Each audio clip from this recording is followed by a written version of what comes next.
And welcome everyone. Welcome to the University of the Underground, the free, pluralistic and transnational charity that is thinking about ways and means by which we can use events to modify power structures inside institutions. It's my greatest pleasure to introduce you to our head of program, Naum Mentra, who is going to introduce you to this program, I Want to Believe, that took place for the past 3 months. And it's, it's a great excitement for me to be here witnessing the final show of our researchers. And you can ask any question you might have in the chat and we'll be answering them as we go along. And meanwhile, Naum, please take the floor and let our viewers know all about I Want to Believe, this program, how you organized it, and who are these incredible researchers they're going to meet in the next few seconds. Thank you so much, Nelly. And yes, my name is Naum, the head of program of I Want to Believe, an investigation into religion and make-believe systems. And during the last 3 months, we had a journey where we submerged ourselves in a series of lectures, workshops, and discussions. We challenged our own beliefs and explored others' spiritualities. We asked questions like, what role does religion play in our economic and political systems? Can spirituality end our abusive relationship with nature? Can we question our own beliefs while being kind to others? In weekly conversations with Accord, I witnessed how the researchers started formulating and conjuring their very own questions that slowly materialized in a series of unique projects. Today, we are gathering in this place to witness what this incredible court has created. So I would like to welcome our researchers, and please, the stage is yours. Before we get started, if you have a piece of paper and 1 or 2 or even 3 pens nearby, they will be wanted for the first presentation. A long, long time ago, on an internet very far away, 14 researchers walked into a WhatsApp thread. Wait, that's the wrong joke. We were once caterpillars, then we became chrysali. Now we bloom into beautiful butterflies. Welcome to our University of the Underground experience.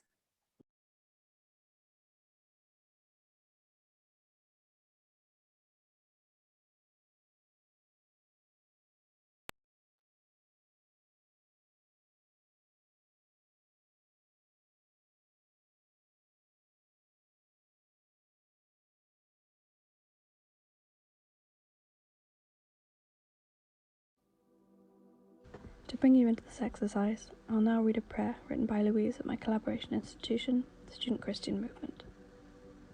God of love, we thank you for the gift of community. In this space, help us to reflect on who we are and who you are. Through examining our consciences and taking part in a reconstructed confessional, we pray that you'll guide us into our journey towards a greater understanding of your wonderful creation. All of us approach this space from different places, and our individual experiences shape us. Help us to know how deeply you love every part of us as we share with others how you made us. We recognize that we aren't perfect, but you are. Forgive us for the pain we may have caused, for the times our anger has been misplaced, and for our mistrust of others. We know that finding peace isn't always easy. It can be hard work. We pray that you help us to seek out this peace, whether it's through accepting ourselves, reconciling our communities, or challenging inequalities. Help us to break silences and seek justice for those who are afraid or are hurting. Empower those of us with a voice to speak up for the voiceless, the powerless, and the hopeless. Give us compassion for our oppressors, that they may know your love and change their ways. Help us to channel our anger to make our world a safer place for our LGBTQ+ siblings. Through our pain, may we help others to heal. Through our joy, may we bring others hope. Amen.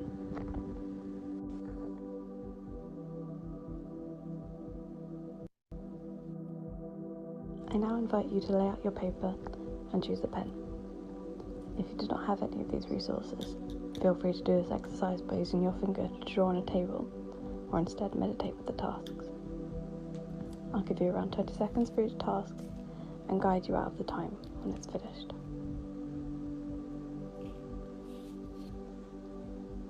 To begin, please create 3 different types of marks around your page. These can be any type of mark.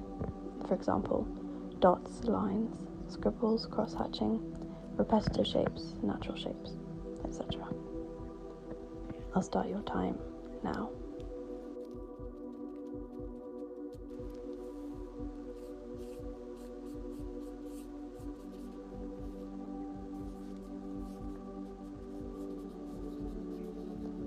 Five, 4, 3, 2, 1. Secondly, I'd like you to place your non-writing hand flat out on the piece of paper and take your pen and trace around your hand, beginning now.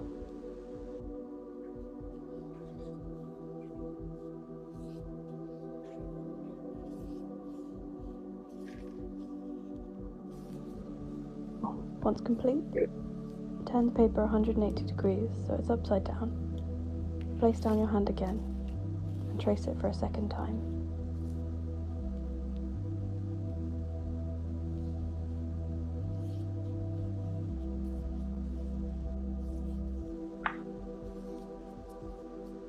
Five, 4, 3, 2, 1. If you'd like to switch pens between exercises, feel free. Thirdly, take your piece of paper and fold it in half, 3 times widthways. Once, twice, and a third time. Once done, open back up your paper to reveal 8 equal sections on the page.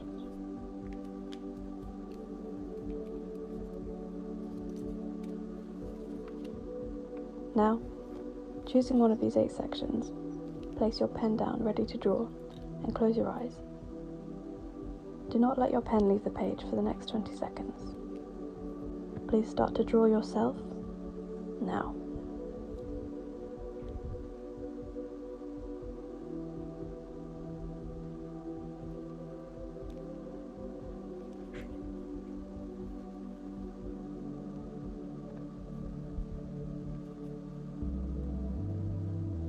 Five, 4, 3, 2, 1, and open your eyes.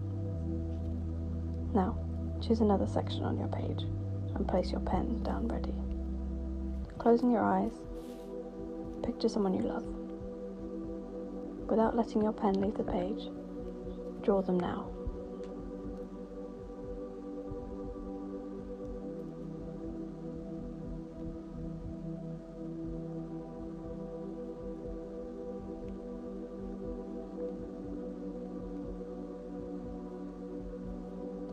Five, 4, 3, 2, 1.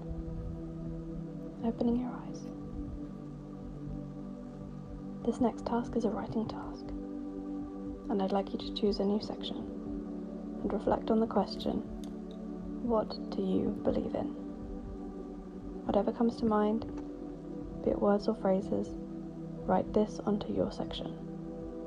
You may begin.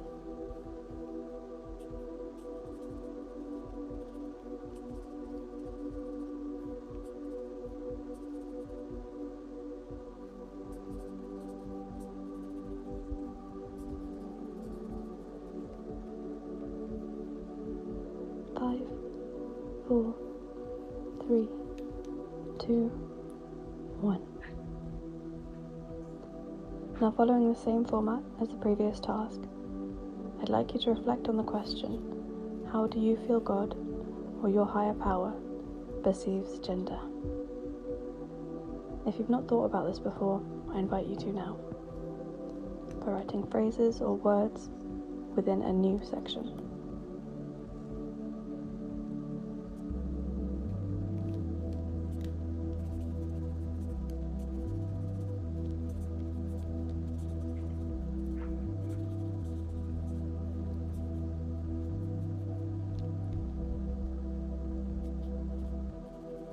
Five, 4, 3, 2, 1. For our last task, I'd like you to think of 3 things that make you feel welcomed into an environment. Writing these into a new section, starting now.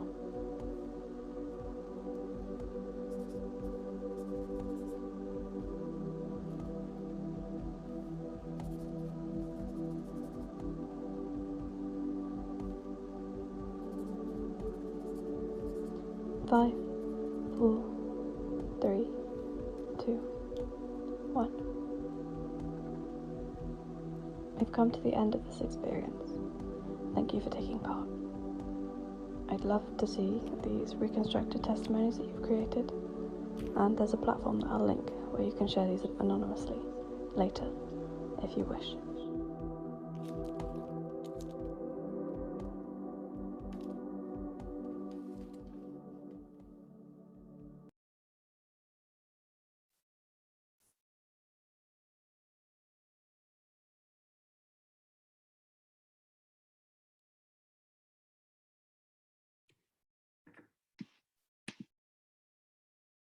I'm now sharing.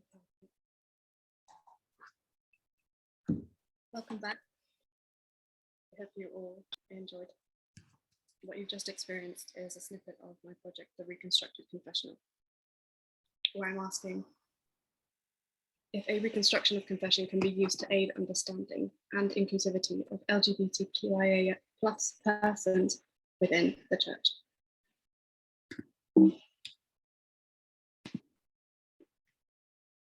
Being a recent convert to Catholicism and having not grown up with religion, I felt a void in the church that needs to be filled with this conversation, and also a fear and hesitance around how to have an open and loving conversation.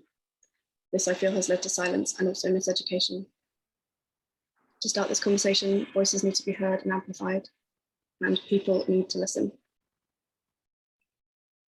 This reconstruction stands clearly against the narrative of cleansing the natural part of human and following from Catholic social teaching, who a person is cannot be a sin.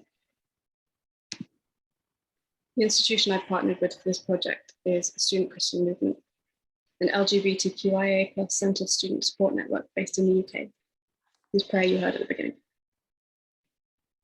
From them, I've been learning how to better foster an inclusive environment for this project and how to ask the right questions. They too have this passion for inclusivity and diversity within the church. A lot of this journey has been experimenting and engineering the best way possible to create a safe and comfortable environment for people to share testimony. Some feel comfortable sharing in an open-ended conversational space, such as this face-to-face or Zoom-to-Zoom confessional conversation like the one that myself and some cohort members participated in. This environment isn't conducive of conversation or practically possible for everyone though. My experiments have gone a long way in helping me to understand this. Through this program, I have conducted many in-person as well as online guided sessions, narrowing down how to structure, ask, and tell. My findings from these sessions were that creating a strong format with set tasks helps to alleviate the pressure of decision-making from the participant. This breaks through from the first stroke of the pen and from where to start or what to say. In taking the structure from the sacrament of confession and recreating a new examination of conscience, the participant's mind is instead free to express and create. These exercises' impact, I feel, are eloquently articulated by a friend who took part. They describe the space as being an escape, giving freedom, and still allowing for individuality to shine through.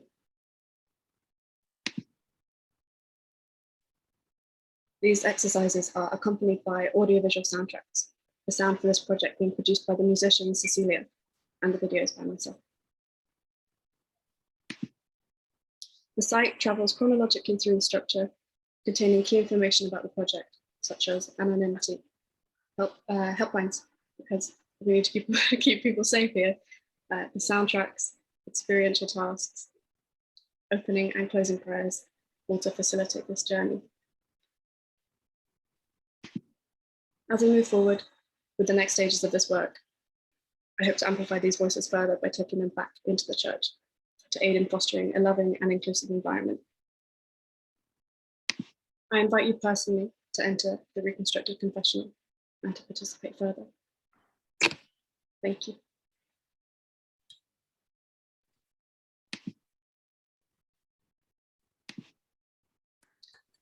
Woo!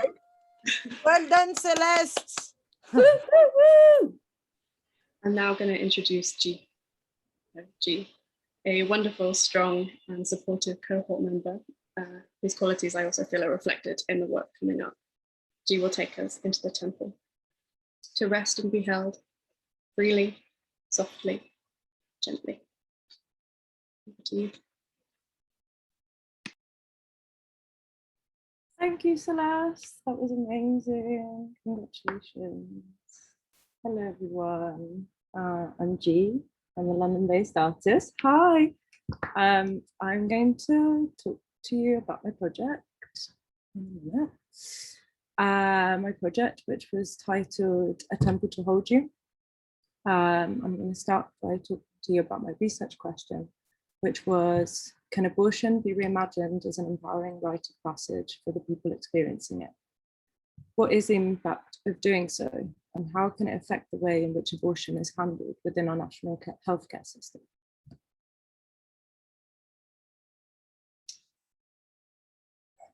One-third of women in the UK will have an abortion before their 45th birthday. That means if you're based in the UK, 1 in 3 people you know who have a womb are likely to have had an abortion.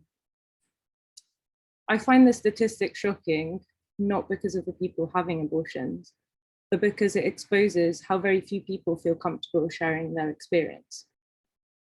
What occurs during childbirth teaches the woman about herself and about how her culture values motherhood.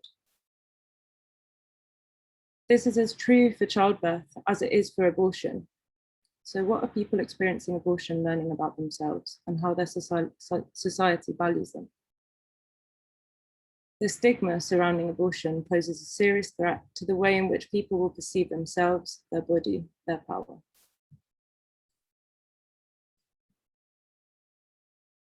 This project was born out of several conversations with my sister, big up to my sister, an experienced midwife working for the NHS, as well as my personal experience with abortion, and is contextualized within a strong feminist framework. In 2021, abortion in Great Britain is legal and can be free. After carrying out extensive research, I have found that there is a serious lack of free community-run support groups in England, and specifically London, where I'm based. Our national healthcare system treats abortion as a one-point medical solution, neglecting to support the emotional and spiritual transformation of the person undergoing a termination. People going through the process of abortion are left to deal with the emotional aftermath on their own, perpetuating the feeling of shame. So the societal shame toward abortion can be linked to various structural forces. The domination of secular science over women's bodies and the rise of monotheistic belief systems have deprived women of knowledge, intimacy, and control over their reproductive functions. My personal experience of religion, growing up in Italy, specifically Catholicism, has always been that of an oppressing force in my life that has conditioned me to feel shame as a woman. And in the months of the I Want to Believe program, I've had the opportunity to learn the many facets of religion and belief systems. And a big revelation for me was discovering how religions such as Hoodoo and Haitian Voodoo acted as a means of bringing people together against powerful oppressing forces. Thank you to the amazing lecturers who gave us those lectures. I have then looked at how we can reframe abortion within our society.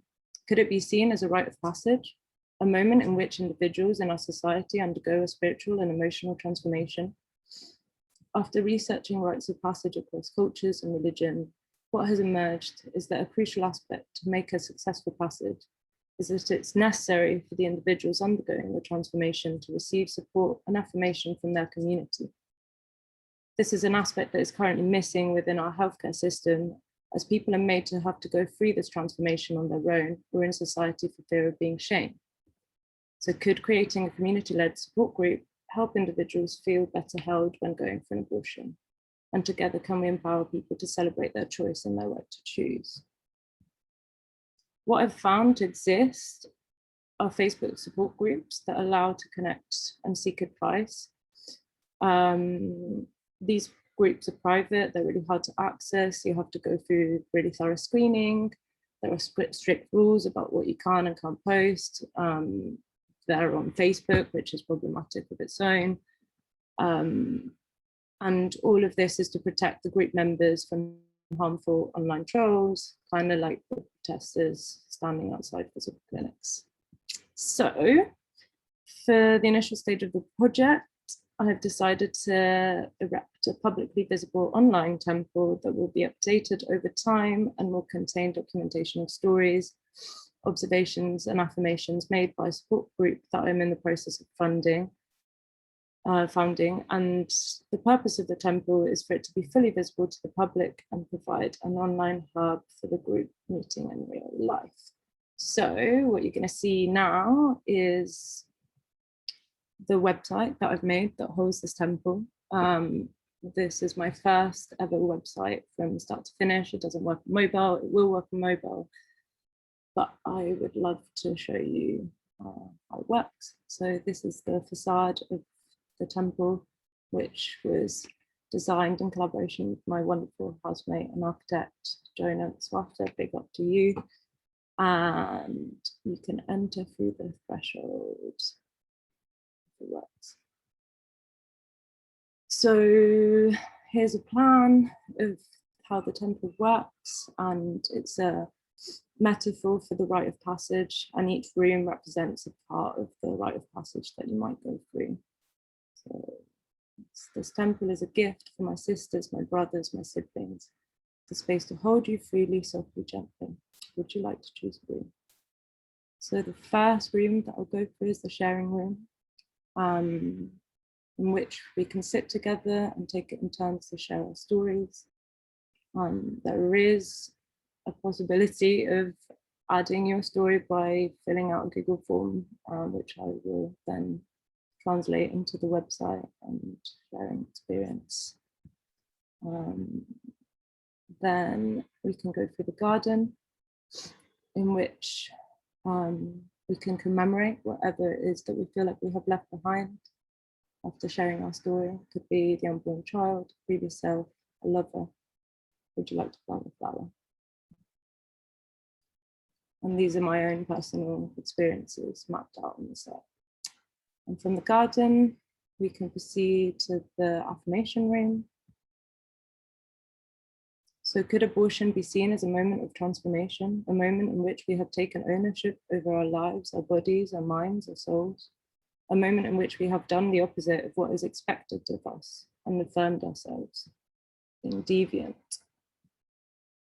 And finally, as with all rites of passage, dance and music felt very important to me, and after researching and speaking to various people, so I've made rooms for music and dancing.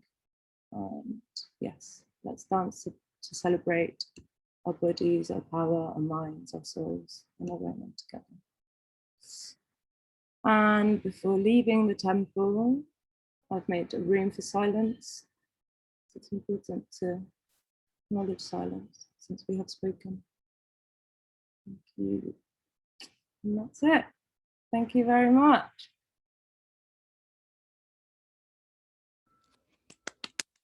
Bravo, Jay! Can we share the website? Yes, I will do. I'll put it in the chat.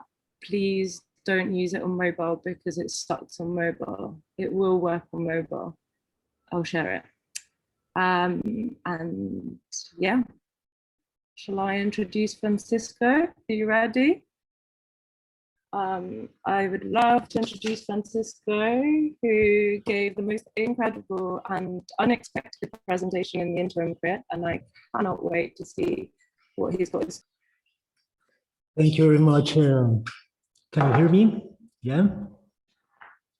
Thank you for the introduction.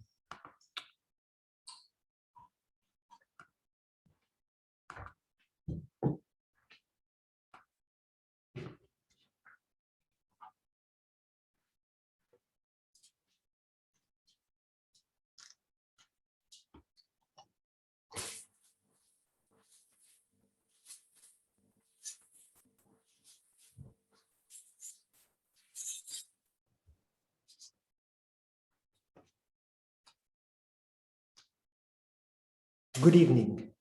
My name is Francisco Mojica. I am here to present my project, Installation Manual, Field Practices to Preserve Time. One of the most distinctive traits of modernity is disciplinary knowledge. Under this order, scientific, philosophical, and emotional knowledge seem to operate in different hierarchies and levels of human understanding. However, reviewing history, genealogies, and contemporary practices, the boundaries between them start to blur, as there are notions that dwell amid the physical and the ontological, yet being essential to our current understanding of the world. What kind of procedures are carried out for these notions to become a given or agreed upon?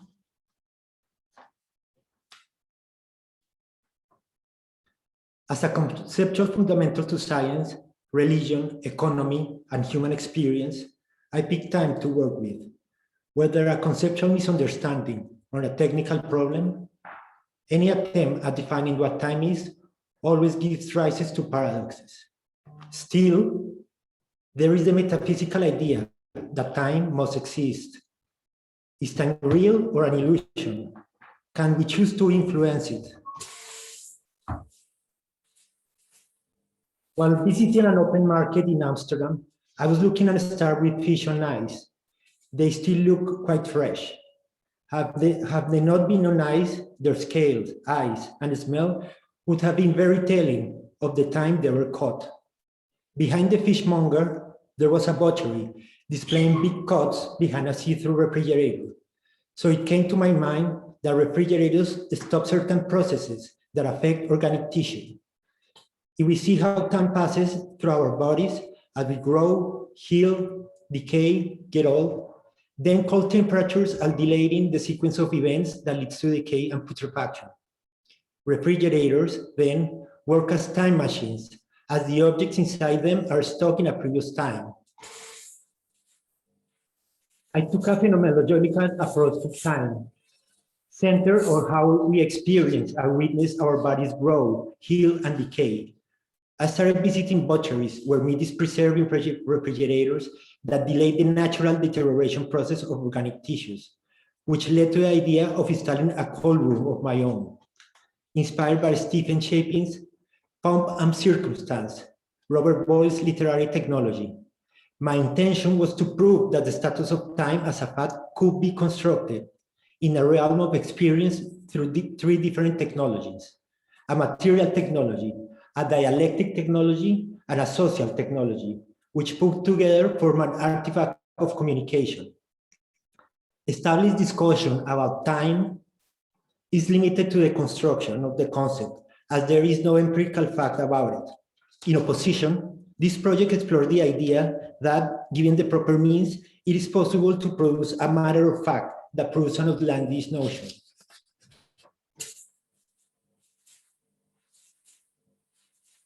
Having built material technology, the cold room, the dialectic technology, research, and discourse, it was necessary that people interacted with both, which constitute the social technology.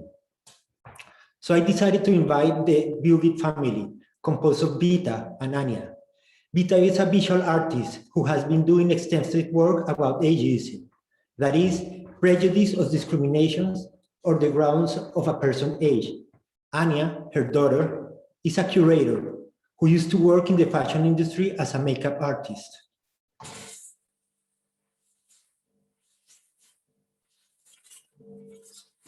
During her visit to the courtroom, Vita will explain, I was researching the aging process not from a physical way, but from a social political stance.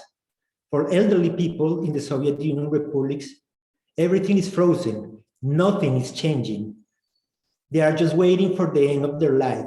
I was working on this notion of social time, coined by John Bars, how the notion is influencing people's life. My contribution to this matter is local time. People can be the same age, but social time in the Netherlands is different from Russia or the Ukraine. The difference is huge. People in Siberia, 80 years of age, are just waiting for the end. And then I just saw this old couple in Amsterdam doing architectural tourism. But I wonder to myself, isn't all that time social? Isn't time about the unfolding of interactions? What is time anyway? If no one asks me, I know. If I want to explain to a questioner, I do not know. This rather confusing answer by Agustin of Hippo is by no means unforeseen. Whether a conceptual misunderstanding or a technical problem, any attempt at defining what time is gives rise to paradoxes. Physics use an operatic definition. Time is what the clock reads. However, theoretical physicists allow themselves to dig deeper and tie space and time together. For Slee Smolin, one produces the other. The space, he says, is an aspect of reality that grows out of our network of relationships of causality of change. If you write down all the causal relations of the universe, you describe the events that create the concept of space and time. Then time is a product of that causality, opposed to time as something that we flow through. My position here is not about rejecting scientific stances, but instead how different postures interact and create different regimes. That is the intention of this installation, of this project, to produce a matter of fact about it, not about the existence of time. Following Smolin's explanation, memory appears as a personal network of relationships that construct a specific regime, depending when and how it is situated. For Anya, going to a cold room remember her of old-fashioned Soviet meat markets.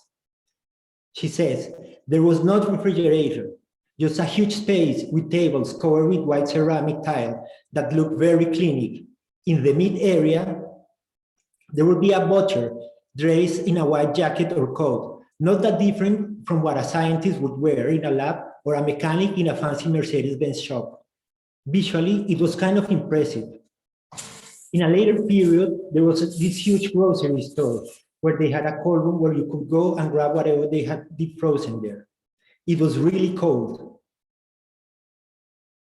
In the summer, you would step into this cold room and it was freezing. Immediately, all body sensations would go, woof. Then you would step out of it and your life would come back to you, a very physical experience.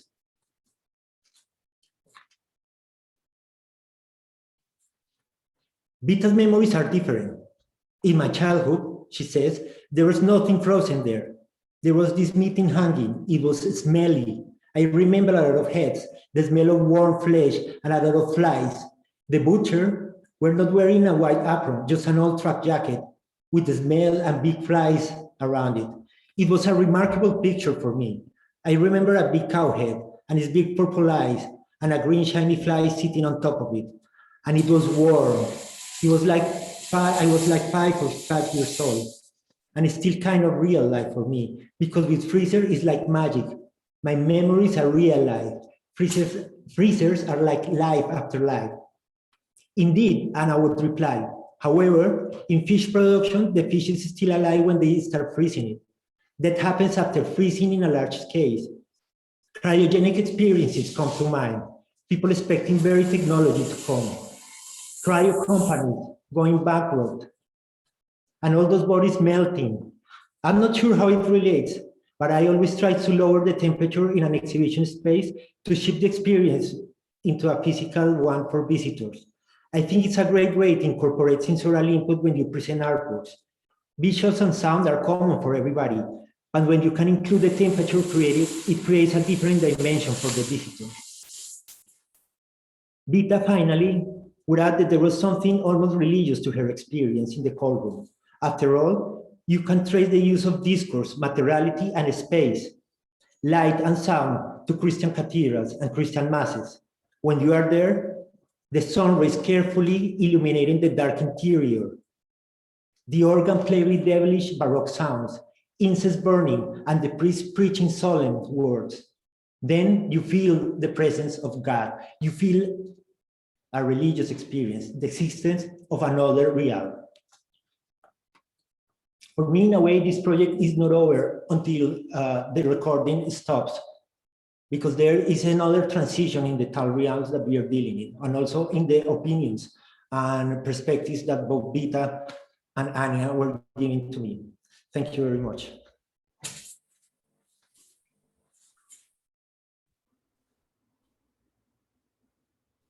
Thank you, Francisco.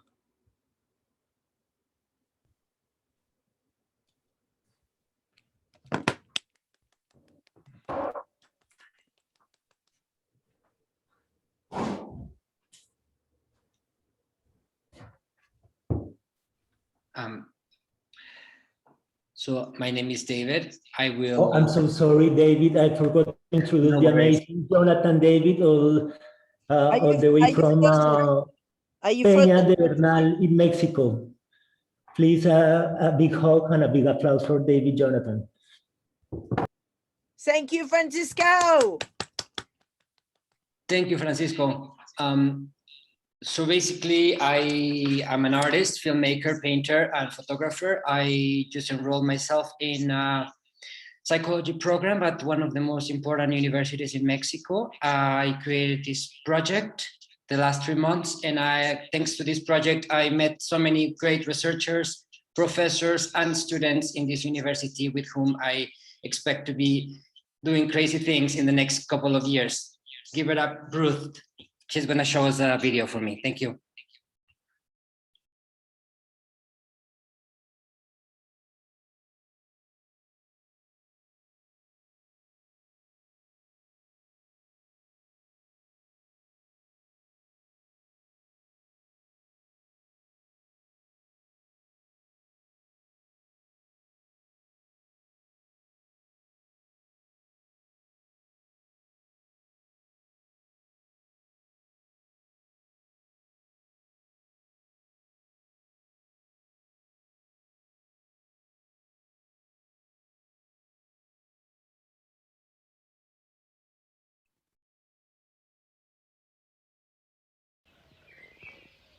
There is an eminent disconnection with the environment, the people around us, and even within ourselves. There is a spirit of entitled colonization, mixed with a lack of empathy for other human and non-human organisms, like animals, trees, moss, or fungi. I grew up in Mexico, close to the monarch butterfly sanctuaries, and played on ashes on the outskirts of the youngest volcano in the world, El Paricutin, which means the place at the other side, in Purepecha. Without forgetting Uruapan National Park, El Golgota. All these places have something in common. They are known as places of power because they have strong magnetic fields. In fact, this is how the monarch butterflies find them during their epic migration from North America.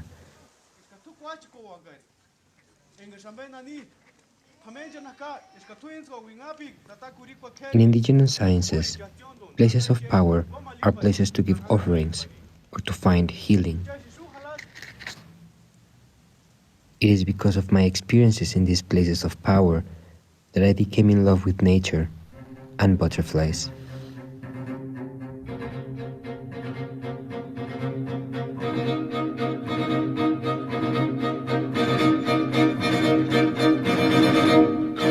When caterpillars cannot eat anymore, they go into a meditative state in the form of a jay.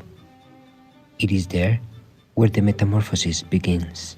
Now, the entire inside of the caterpillar disintegrates, becoming a gooey, soup of nutrients.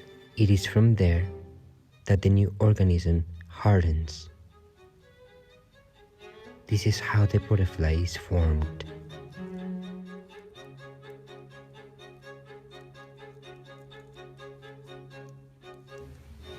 Sadly, due to loss of habitat, monarch butterflies have relocated to the nearby volcanoes situated in the Trans-Mexican Volcanic Belt. In 2012, an unidentified object was documented entering one of these volcanoes, causing magnetic anomalies over central Mexico in synchronicity with volcanic activity around the world. The center of these magnetic anomalies is located close to Guanajuato, Mexico. I visited this place with a group of friends with whom I practiced meditation. It was there where I shared experience of unity with them and with everything around us. According to Jacobo Greenberg, meditation can take you to a state of expansion of consciousness, also known as a coherent state. Can meditation help us create community and shared experiences as a path toward climate activism? And if so, can indigenous sciences inspire us to design such experiences while visiting places of power? In order to research the coherent state and how places of power can enhance the process of reconnecting with ourselves and the environment, I created a research center for the study of consciousness and indigenous sciences, dedicated to the creation of collective experiences inspired by ancestral wisdom. Our objective is to study the different activities aimed to the concentration of attention, exploration and expansion of consciousness on all aspects of human life. Our vision embodies the ancestral and collective interest to understand our bodies as sophisticated biotechnology working in harmony with the earth. To inform the creation of this research center, I was part of 3 experiences.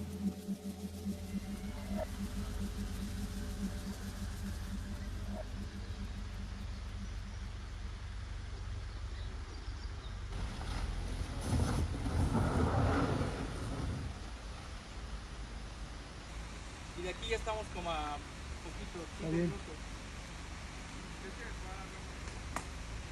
No. No, déjate de reversa.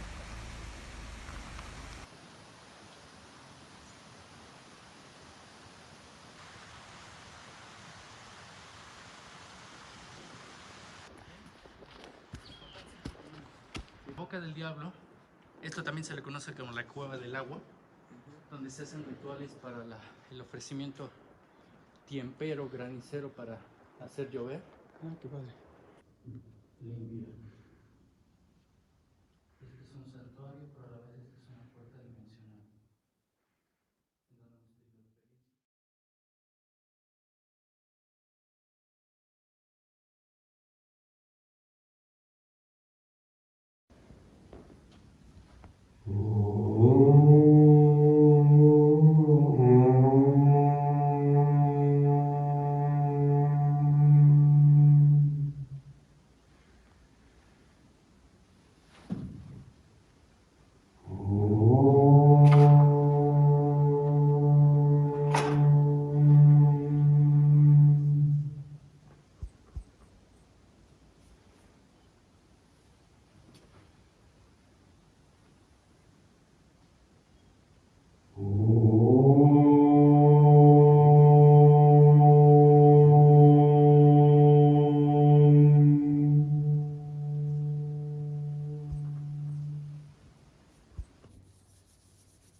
Gracias por acompañarme. Gracias. Gracias.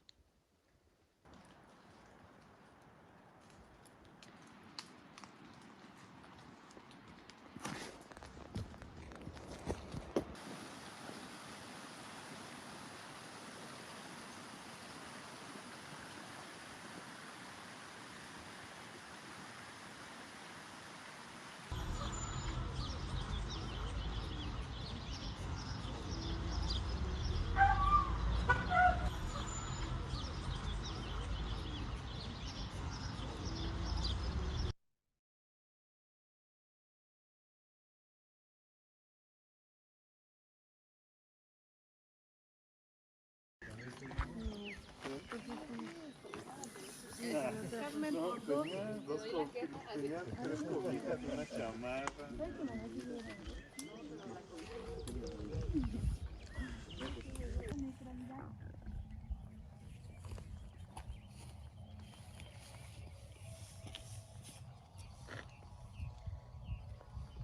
la mayor parte de las cosas está en nuestra cabeza y en nuestra mente, y eso nos impide ver, sentir, observar, experimentar. Con la energía que producimos nosotros mismos, luego se convierte en fuego sagrado. O sea, yo estaba observando eso.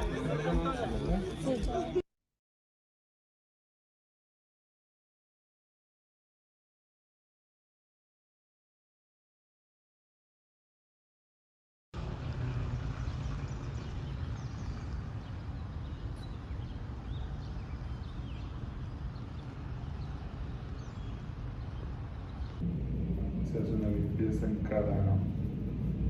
cada punto donde va el electrodo.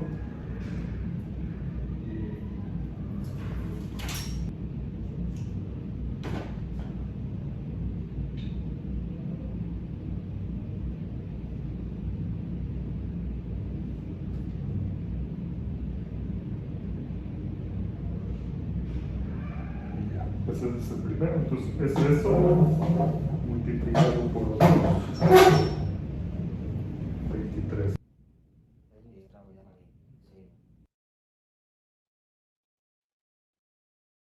Eso quiere decir que las impedancias de cada electrodo están en óptimas condiciones, o sea, no tiene por qué entrar ningún artefacto que no sea tu actividad cerebral, ¿no? Excelente.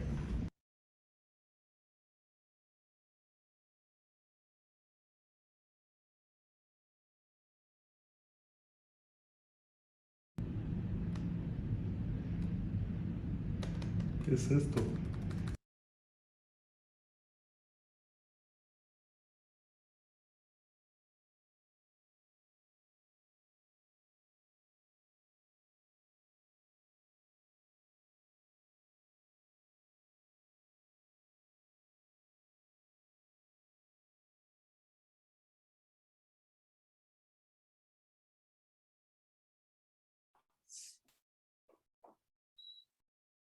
That's it.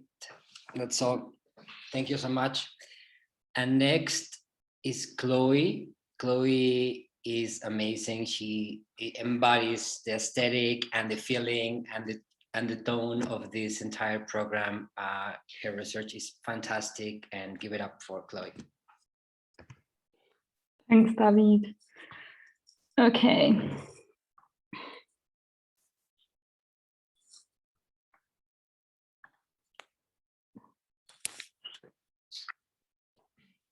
An investigation into how the cartoon ghosts of popular culture has shaped the spirituality of its viewers and creators.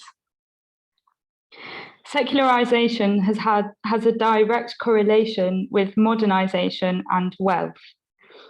But what is the relationship of increasingly secularized countries to their own cultural production of images of ghosts?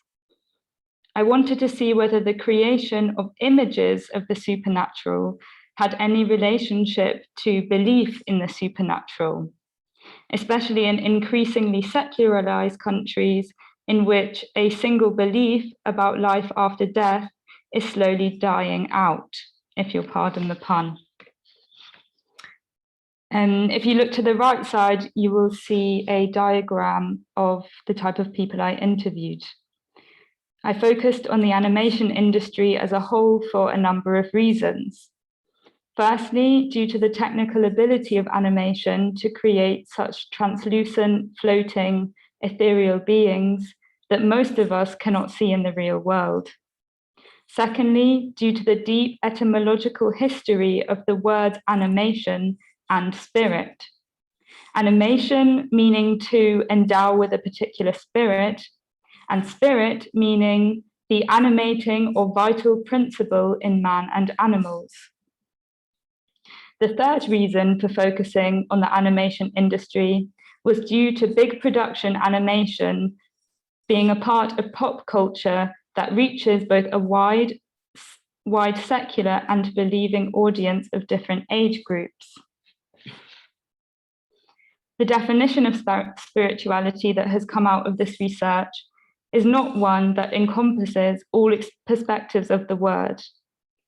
I have interviewed many who reject any claim of a connection between popular culture's cartoon ghosts and spirituality. If you look to the left, you can see those who rejected my research question. Those who did not feel popular culture reflects their culture and beliefs, those who have a strong spiritual practice, and those who strongly believe in a life after death. Among these that I interviewed were the Society of Psychical Research in London, the College of Psychic Studies London, the head of education at the Spiritualist National Union UK, and multiple spirit artists from both Western and non-Western countries. However, using the word spirituality has also opened up unexpected connections to some of the word's common uses, as well as the unexpected connection between cartoon ghosts and real supernatural experiences. There has also been uses of this word spirituality in opposition to capitalism. Popular culture was important to focus on due to the way it can change once it leaves the sender.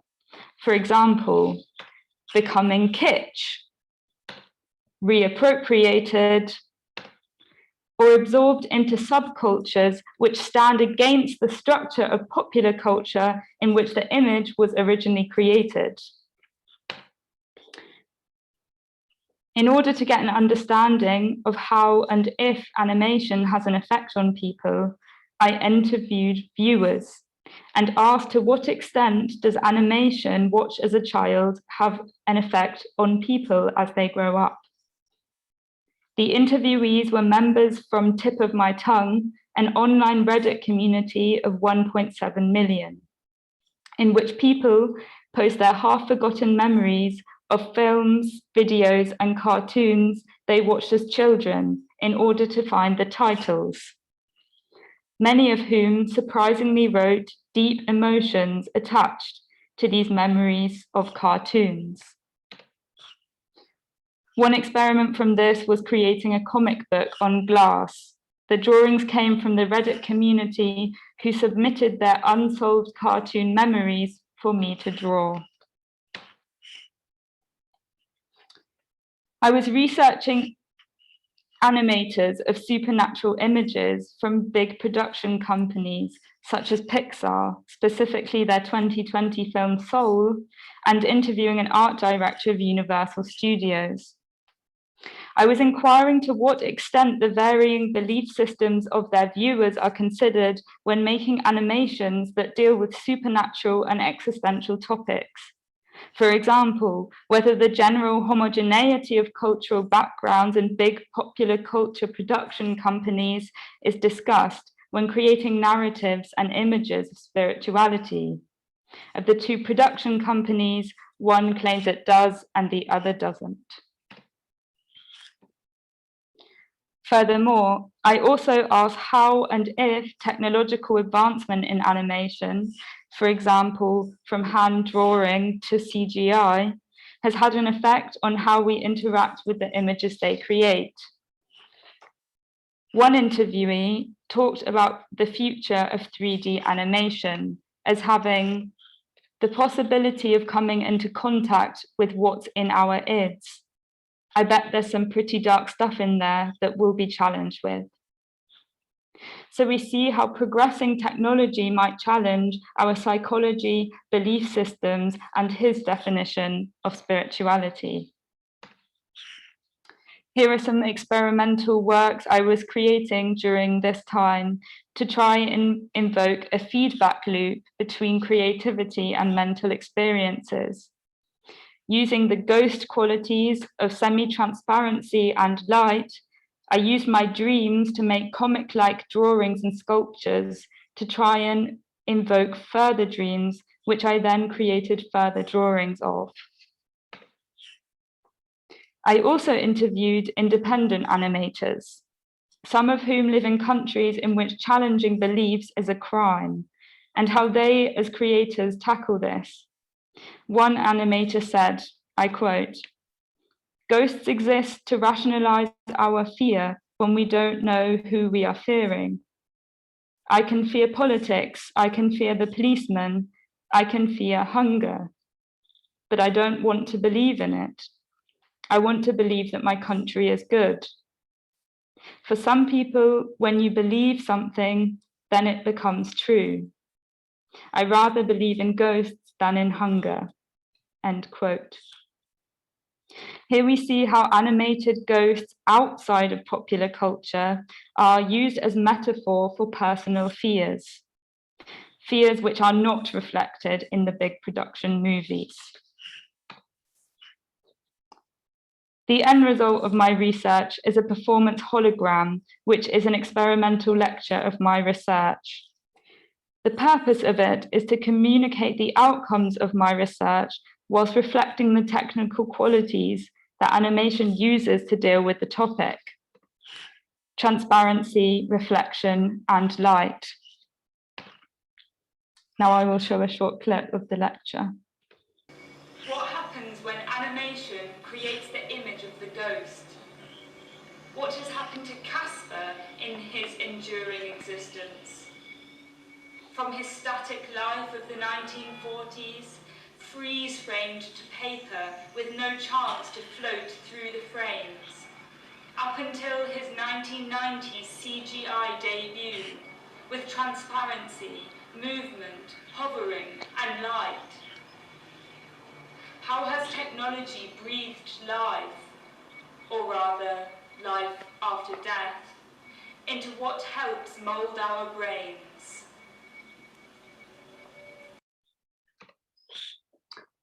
The hologram lecture is performed in a grandiose style and was installed inside a small chapel. This was to mirror the kitsch Gothic style of many popular ghost animations. It was an event attended by a group of 15 people ranging from ages 3 to 45 years old.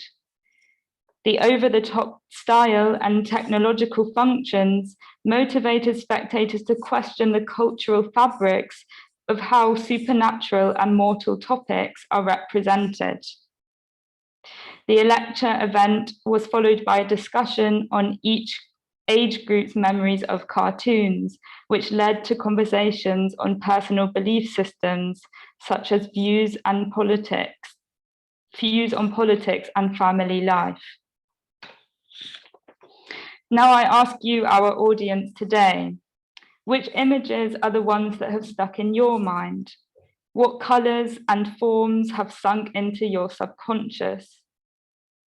If our belief systems are made up of our dreams and memories, then perhaps formal aesthetics has more of an influence than we think. Thank you.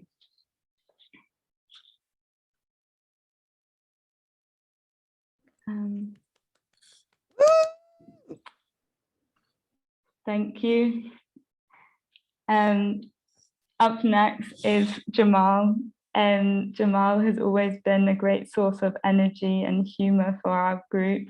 And he also wrote a fantastic script for our podcast, which will be coming out soon. Thank you so much, Chloe. Let me share my screen real quick. So thank you for this lovely introduction. This is it, the final show and my small contribution to this wonderful evening of wonderful people. And at the beginning, I want to present to you my research question, which was, how can centering non-humans propagate a magical intervention in commercial forestry and agriculture? And how I got to this point, I want to take you now on this journey to experience what the process in this amazing program was in the last 3 months, and see what comes at the very end. So my name is Jamal Ageli. I'm a photographer and video artist from Germany. And in my work, I often deal with nature, astronomy, and science. And here you can get a short insight in how it looks like. So basically growing up in nature left me with a real obsession with the natural world and the skies. And this is also something I wanted to take into this research program. and reflect on my own belief systems, of course, and also my attitude towards nature. And for this, I wanted to work with a real problem, which is really close to my heart and also my home.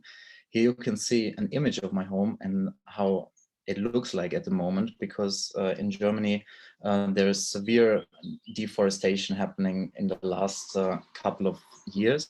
And maybe you also have seen it in the news lately that now we have a year of severe flooding. What we can see is that there are more and more extreme weather phenomena due to the warmer climate and the dry soil, and the forest is literally dying in our hands, and this is something I wanted to work with. And at the beginning of this research journey, I started to collaborate with my first institution, which is the people that actually take care of the forest, which is the forest administration. And in many talks with the employees and the forest rangers, they brought me really down to the let's say harsh reality of what forestry looks like, because it's not, forestry is not there for the sake of nature or for the sake of the forest, but it's there to be profitable. And this is also what the beginning of my research looked like. I started off with a rather issue-based approach. Every day I was in the forest to document the issue itself, so deforestation happening. And in every corner you look, it is happening. So you have tons and tons of dead wood that has been cut and is being moved out of the forest. But eventually I came to the conclusion that simply portraying the issue won't solve anything. And the core of the problem is lying much deeper.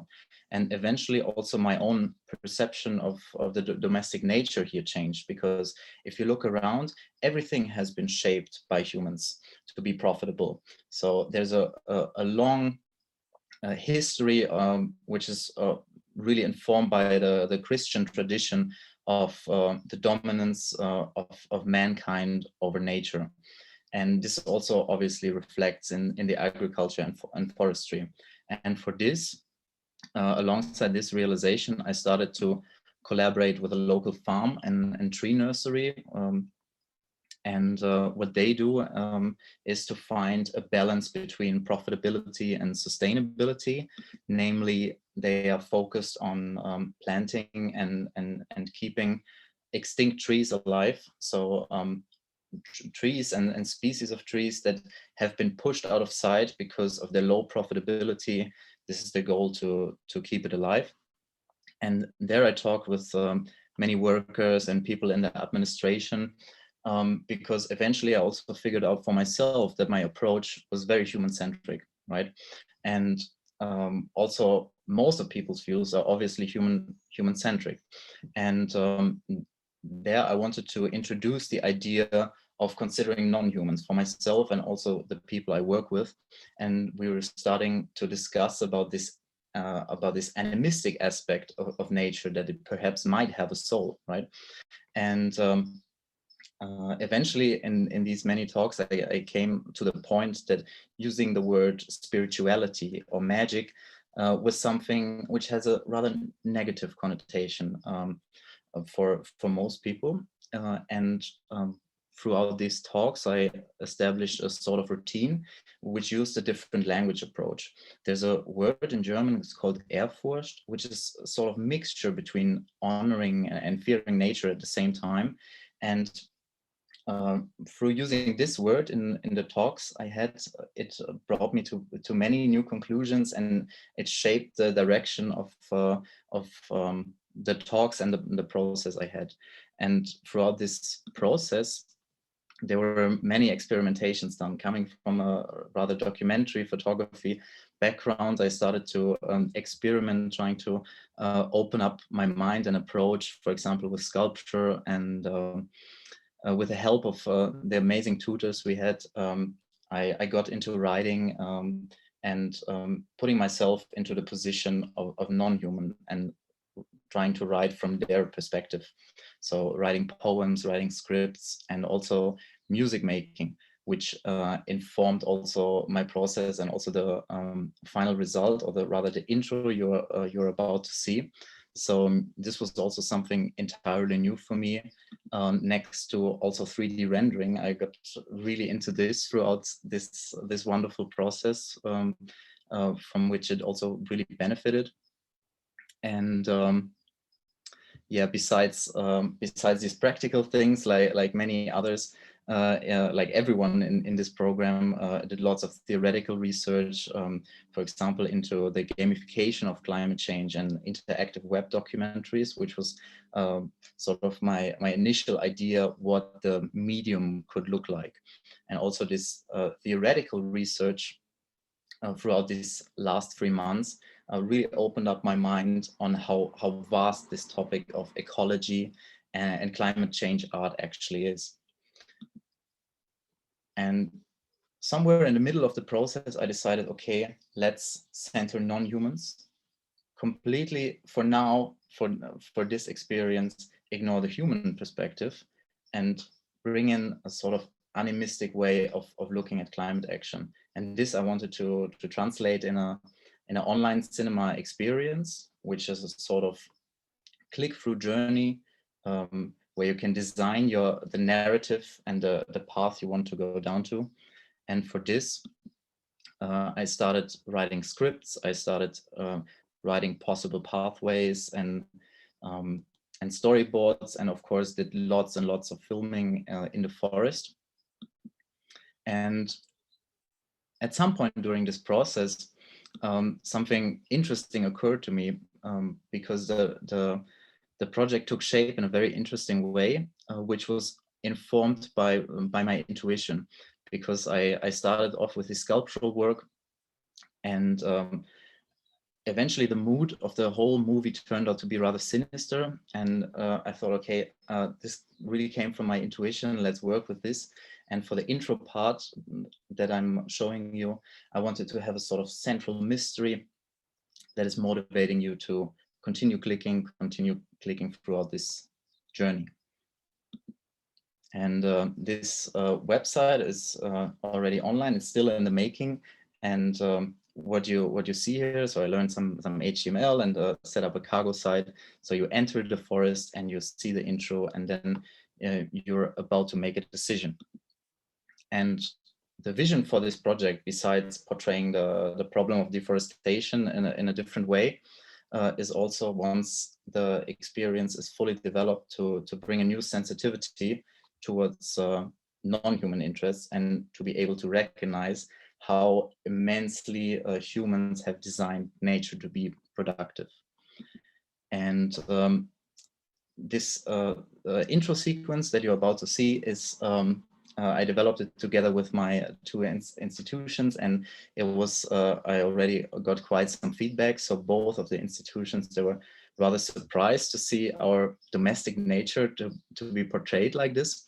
And for the forest administration, it was rather like because it didn't really align with their vision and their sort of positive outreach and their positive advertising of the work. Yet the tree nursery really appreciated this contribution to their day-to-day work of mine, and they gave me a sort of long-term assignment to continue walking their journey and portray the project, and eventually find a balance between the ideas of mine and theirs. And we will do a screening in August at their site. And next to that, there's another institution that got connected to this project in a really amazing way. So it's Leica camera. They want to provide me with equipment and the materials to make this project happen. And it shall be screened in many places in Germany, which is really great. And yes, I want to show you now a small introduction to get you ready. So sit back and relax.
That's it. Thank you so much for your attention. Thank you really much. And with great pleasure, I now would like to introduce Rachel. Rachel has an amazing project developed over the last 3 months. She has been an amazing graphic designer for our cohort, together with G, putting our wonderful publication that you can download together. And I hope you really much enjoy it. Rachel, thank you so much for your creative and emotional support, and bring it on.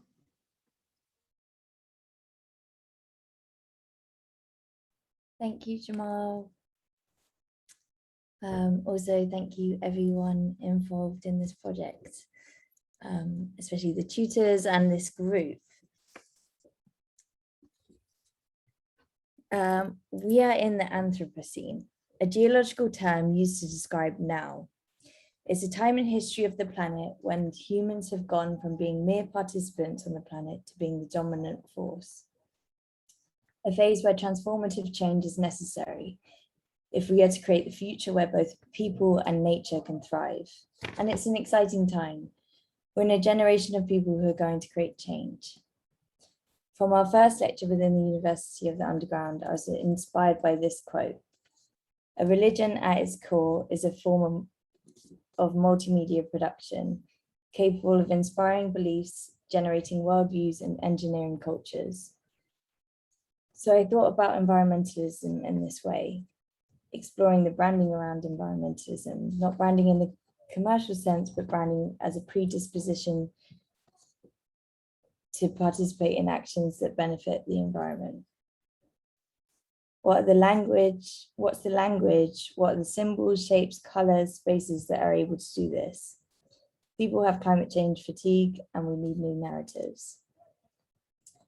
Inspired by Ada Paris, I decided to think locally. I connected with local climate activists in Hackney, East London, where my research led me to Tree Charity. I was super inspired by them. If we can help trees in our local area, maybe we can start to understand our local ecology and what's needed to help it. I tried to learn the language of trees. I read about them, I drew them, I took pictures of them, I grew them, I scanned them. I designed sculptures and fonts based around them, even had a party in them. Trying to understand trees led me to understanding their relationship with mycelia, the vast underground threads that connect trees and keep trees alive. This led me to my research question, which was, how can we use the relationship between mycelia and trees to better understand the natural world? Can we use this symbiotic relationship to help inform us on how to better navigate our current ecological crisis? And can we frame this in a space of worship? I wanted to create a place to reflect, away from the chaos of London. I thought about what this fictional space would look like, what materials would be used. Thinking about the design around it, what are the icons, logos, symbols, fonts. Artist George Rubio informed me of the importance of in the process of finding the space, a clearing in Epping Forest on the outskirts of northeast London, a large space surrounded by trees to support the structure I wanted to build. I documented it and recorded the sounds of the space. I reached out to the British Mycological Society, who put me in touch with David Humphreys from the City of London Corporation and Lynn Boddy from Cardiff School of Biosciences, who critiqued my project and helped me find the words to write about it. So here's where the space currently lives, designed for all in an online space where you can move around the installation. And I'd like to take you on a little journey to it.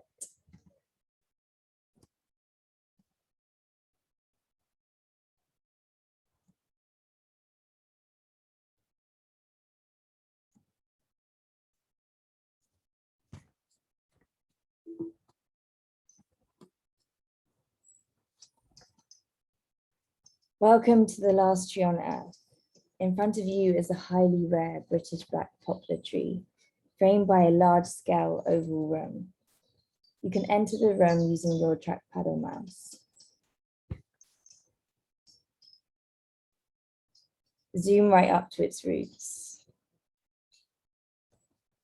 And if it's okay, I'm going to ask you to take a deep breath in with me. Inhale. 1, 2, 3, 4. Exhale.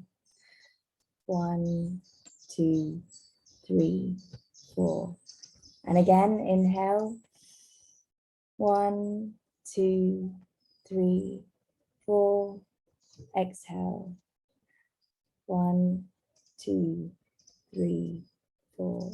If you can, please continue this while I talk to you. When this tree was alive, these roots connected to an invisible, vast, interconnected kingdom that lives below the forest floor. These roots, being eaten away by mycelium, represent a symbiotic relationship. The tree relied on the mycelium network to grow, to send information, and now to break down the tree. The breakdown of foliage allows the earth to continue breathing. The mycelium absorbing the carbon dioxide that we exhale helps us to breathe. The tree also spent its life helping us to breathe. And using our breath, we honor this. Let's focus on the breath again. Inhale. 1, 2, 3, 4. Exhale. 1, 2, 3, 4. The walls are earthy white, the natural color created by mycelium grit. These walls are not only important to not bring any toxicity to the environment, but also the natural white color brings the feeling of a blank slate, symbolizing a new beginning, a fresh start. The egg-like oval ceiling links the idea of fertility, the idea of Mother Nature. The window above you aims to draw your attention to the sky and cosmos. The round shape bringing ideas of balance and wholeness. Inhale. 1, 2, 3, 4. Exhale. 1, 2, 3, 4. Now I urge you to close your eyes. You've been looking at a screen for a while now. Stretch, move your head left to right, whatever you need to do to have a little reset. Imagine that you're in this space. You walk through a lush green forest to get to a clearing where you find this installation among a canopy of trees. You enter the space through a circular door and look up to the tree floating above you. The tree roots are eye level to you. You reach forward and feel the rough bark on your skin and the strange tangled shape of the roots in between your fingers. You can hear bird sounds and a distant hum of traffic in the distance. Inhale. 1, 2, 3, 4. Exhale. 1, 2, 3, 4. As you reach out to this tree, you've physically become part of the connection that is mycorrhiza. You can open your eyes now. And when possible, step away from your computer and into a forest. And in the wise words of Eshin Takatsu, the Zen priest who helped me in writing this meditation, allow your senses to be sharpened by your environment. Connect with your sixth sense, your intuition, and know that you are connected to nature just as much as that tree is. I believe that if we can feel this connection to nature, nature if we take on environmentalism as a belief system. We work with institutions like the British Mycological Society. We're able to create transformative change, the transformative change that is necessary, opening the window for innovation, new ideas, creativity, and ways of thinking. And if someone wants to help fund me make this in real life, let me know. Thank you. Woo! Well done, Rachel.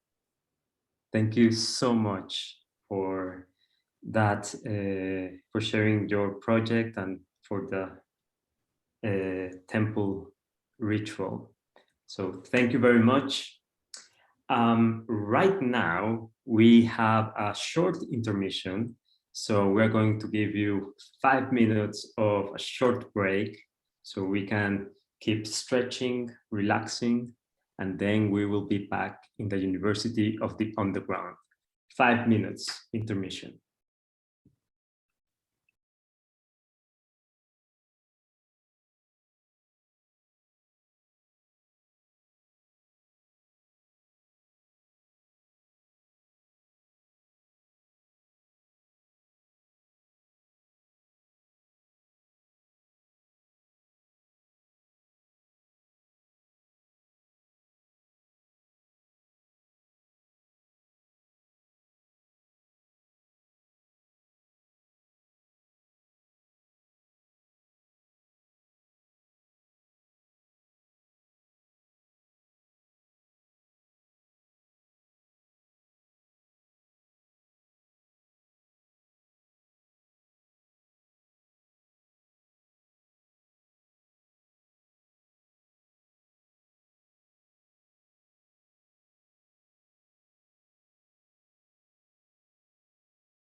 Oh, you're back? I'm going to introduce Ruth. She's magical, she's mystical, she's magnificent, a wonderful artist, and has definitely held this group together and has completely kept us intact. Welcome, Ruth. Thank you, Rachel. Okay, here we go.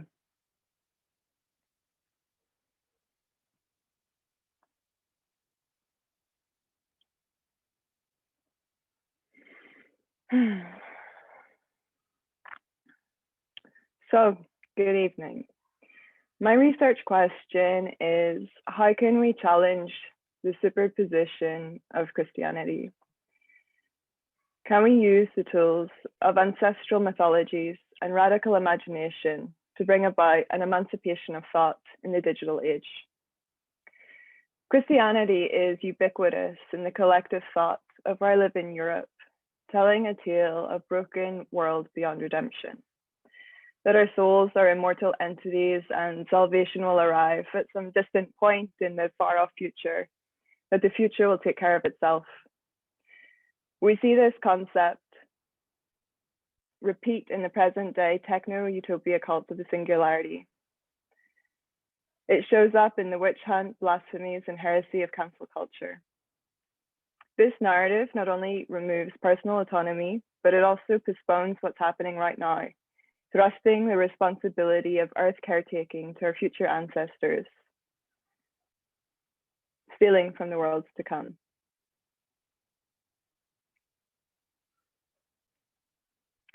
There lies a tension between outdated ideas from the Bible and existing in a world of attention-grabbing, behavior-modifying algorithms, so exponentially effective we don't even realize we're being targeted. So my question was, how can we take what's good about Christianity, which could be defined as healing, connection, and inspiration, and separate the politics from the religion, the dogma versus doctrine, and apply it to life right now? And now I need to take you back to the place where I'm from. My research began by looking at the religious divide between Catholics and Protestants in Northern Ireland.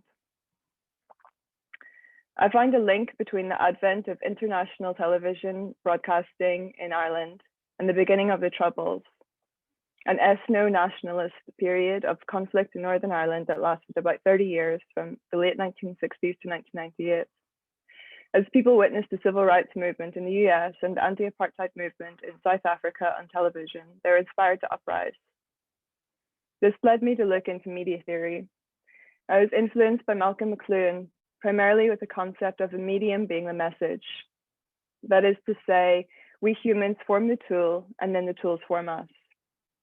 That got me thinking about the multitude of tools around us now and how they might be affecting us. At the same time as looking at technology, I delved into the ancient history of Ireland.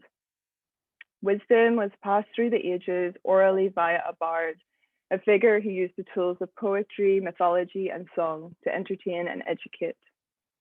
This gave me the idea to access ancestors' wisdom via storytelling as an antidote to help with the complex issues we face today in our increasingly digital world. The people I interviewed came from both an anthropology background and a technology one to help me conceptualize how to bring these seemingly separate worlds together. One of the most profound concepts I uncovered in my research was seventh generation stewardship. It encourages the current generation to live their lives for the better benefit of their ancestors 7 generations in the future. In a shamanic ceremony, you often have a period of purging before you get to the transcendental self. It was this part that I realized I was trying to access with these experiments, like using an AI that generated images from words, and also this piece of 101 drawings and paintings. I created this digital artwork as I was considering the cumulative effect that each click of the cursor has. I read Alejandro Jodorowsky's Psychomagica book. It speaks of his process of ritual, the imagination, and theater to heal. I was also watching the Cho show recently. The artist questions his portrait sitters about their past, uses theatre to reenact scenes from their past to alchemize trauma and produce an authentic version of the person in the portrait. This gave me the idea to use theatre to enact discussions with your descendants in order to make conscious the fact that we are visitors on this planet here only for a short time. To bring the elements of my research together, traditional storytelling, the imagination, the digital age, I conducted experiments with my studio colleagues that I would later synthesize into methodology. I asked my test subject to do a little research on their ancestral heritage and come to the meeting with a story that resonated with them from their country. We opened with a guided meditation. We then looked at garments their ancestors wore, shared our mythologies from the past, and developed these into a 7th generation future avatar. This is a headpiece I created for my avatar, taking inspiration from a story that the ancient Egyptians came to Ireland. I then projected that design language into the future. As a studio group, we interacted with each other as descendant to descendant, descendant to present day persona to bring about discussion. We found this to be a deeply cathartic experience. The interaction with ancestral stories created a situation of safety and comfort that kept the space open for emotions and realizations to materialize. The improvisation brought about the wisdom of the moment. Going forward, I will work with the institution Give Something Back to Berlin. It is an association that connects migrants, refugees, and locals to engage in building an open and inclusive society. The choice of the institution was to promote change on an individual level. I want to expand my research through doing this process over a 1-month period and also with people from many different backgrounds, so not only looking at Christianity. I will hold these workshops in October using this method of ancient future mythologies that I have developed in the University of the Underground container. Finally, I wanted to challenge myself to use another medium as a final experiment to connect different parts of my brain that I hadn't before. So I created my very first film, turning my thesis into a visual poem. It is a mixture of digital and analog methods to highlight artifacts that result from accidents such as noise and feedback. The results of these accidents serve to facilitate an insight into the otherwise mysterious alchemy of standardization of screen resolution. The standardization that generally imposes efficiency, order, and functionality on our technologies. I was inspired by the book Glitch Feminism by Legacy Russell, which speaks to the power of the glitch to bring about a change in the system. Through this practice, I sought to find a new way to understand, use, and perceive through and with our technologies. I will now show you the result.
So thank you for listening. And I will now pass the torch to Jessica. It's been such a pleasure to hang with Jessica. She was always there for us and on time during our Zoom meetings, holding space. She's such a super strong inspiration and a total renegade. So over to you, Jessica. Thank you, Ruth. Bravo. I'm gonna share my screen and go into presentation mode. My project is titled Gird Your Loins in the Faith of Your Fellows. My research questions were, how does the overlap between spirituality and physicality manifest in sex work? And through the lens of sex work, what is belief? I was curious, and it didn't seem like many others were. I found church groups led by born-again strippers who declined to engage with me. One study on a handful of women in Thailand, and notably Judson Memorial Church's non-proselytizing outreach work among street-based sex workers in New York City in the 1970s. While plenty of religious people have thoughts and beliefs about sex workers, including pornographers like myself, we aren't often asked about our own beliefs, faiths, and connections to religion. So I asked. One 83 response survey later, it turns out some of my peers have quite a bit to say, and that were pretty typical for our region and background. Witches, atheists, and former Christians made up the bulk of respondents and interviewees from the native English-speaking group. I have a want, like I want to believe in a God or a thing, you know, a being, whatever. Belief is such a core, I think it's like a core element into being like a human being, right? God is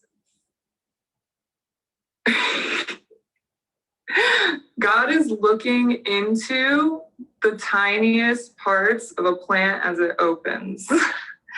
The last 2,000 years of spirituality have all been about like the ascension and like, you know, denying the flesh.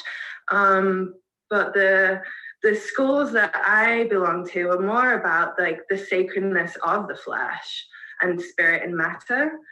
So I really believe that, you know, sex is sacred and our bodies are sacred, and really bringing that, like, you know, that consciousness down, like into matter, into our bodies and into our root and into our sex. I have a want. Why is this basic core component of human experience not discussed when we're talking about sex workers? Can a conversation about our relationships to spirituality help humanize us in the eyes of the public?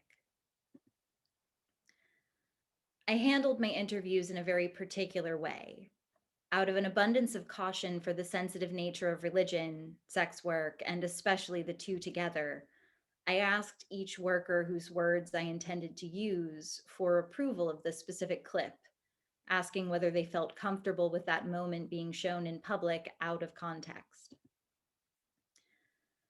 Judson Memorial Church was very generous with archival materials, and I was able to speak with Veronica Vera, former Catholic, retired porn performer, and non-practicing member of the Judson community. I was given access to artistic works of other sex workers on the subject of religion by Old Pro Productions. And finally, my research and the recommendation of a friend took me to Star, the first sex worker-led collective in the Balkans. They're based out of Skopje in North Macedonia and arranged for interviews with 3 of the sex worker activists who are involved with their group. There's a historical divide between on and off-camera sex workers, not to mention the hierarchy, which is the hierarchy of respectability among sex workers. and asking North Macedonian sex workers to trust a pornography performer and writer from the USA was inherently a risk for them. I spoke with 2 women through translators and 1 man in English. I asked what they believed in, what their relationship was to organized religion, and what most people in North Macedonia believe about sex workers. All 3 had a connection to the Orthodox Church that was more community-driven than religious, lighting candles for the dead, going to church for holidays and events like weddings, but not a significant Christian practice. One answered that they believed in power and strength, and first and foremost, themselves. This is the work that came out of those interviews. It's stretch wool, satin ribbon, polyester thread, and distressed Instax prints of frames from the Star interviews conducted over Zoom. This is me mid-process. And this is what it looks like laid out flat on the ground. For anyone familiar with Balkan textiles, you might recognize what's going on, and for everyone else, I'll explain. There's a type of rug called chilim or kilim that is found all over the Balkans. Bosnians have it, North Macedonians have it, Turks have it, Serbs have it. Here are 2 examples. The example on the left is Bosnian. I found it on a Croatian website called narodni.net. And the example on the right is Pirotski Chilim, which is a city further south in Serbia, where women are still trying to keep the tradition of crafting these works alive. The pattern I used is a burdock or chichak or pitak, depending on who you're asking and where you are. It's one traditional Chilean pattern. The plant inspired Velcro and has been used in traditional medicine and in witchcraft for a very long time. And crucially, it symbolizes wishes of abundance and protection. Before the work is delivered to Star in Skopje, it will be presented in Vienna at the International Sex Work Conference at the request of one of the interview subjects. I hope to attract interest from other sex worker artists and activists in collaborating and continuing this research. Thank you. I will now try to find the button that stops sharing my screen. Woo! Yeah. Bravo, Jessica. Thank you. I can breathe and drink now. But first, I would like to introduce Amir, he's been so solid and steadfast and motivated in every critique I've seen him in. He knew his goal when he came in, and my God, has he executed it. Welcome, Amir. So much. Thank you so much, Jessica. I'm going to share the screen. Let me do it again.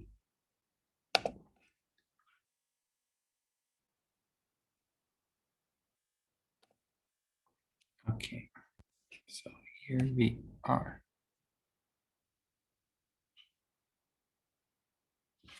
So, well, the name of this project is Ab, which in Persian means water.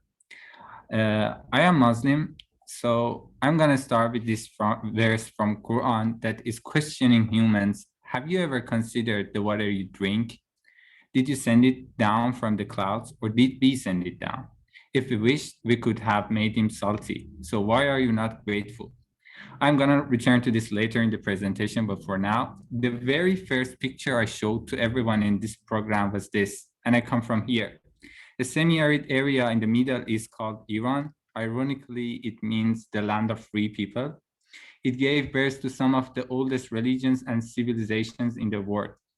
In this area, people have been managing water resources for 3,000 years, coping with water scarcity and drought, and achieving a stable balance of water resources. This is the main invention of Iranians for controlling and managing water resources. It is qanat, a sustainable system for transporting water from an aquifer or water well to the surface through an underground aqueduct. However, these qanats belonged to feudals, and people mainly did not have easy access to their resources. So with the introduction of pumps to Iran's society, the Shah of Iran took the first step to bring the hydrojustice among his people. This happened nearly 70 years ago. So he started the reforms, dividing the lands and their waters between people and giving them pumps to extract water for their own use, which in the end lead to annihilation of qanats and over-extraction of resources. But it brought development and population and GDP growth substantially. It also brought revolution. We had the Islamic Revolution with the promise of exalting Iranian spirits and detaching them from the materialistic values.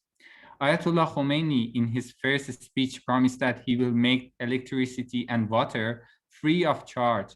And that was the second iteration to bring hydrojustice among the people of Iran. As you might guess, the promise left unfulfilled. But the thirst for development resulted in construction of hundreds of dams on the rivers of Iran with the aim of controlling droughts and floods. Right now that I am talking to you about water in my country, right now, exactly at this moment, there are people who are being killed in the process for water in Khuzestan.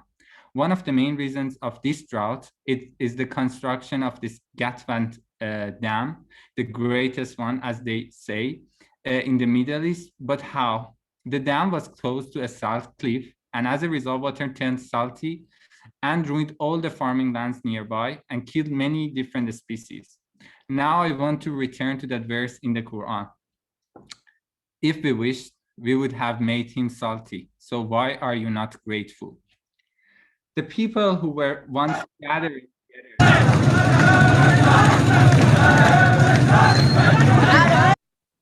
behind the religious leaders in times of drought now clench their fists in the streets, chanting against the regime, asking for water, and in return receiving bullets. How did that spirituality disappear?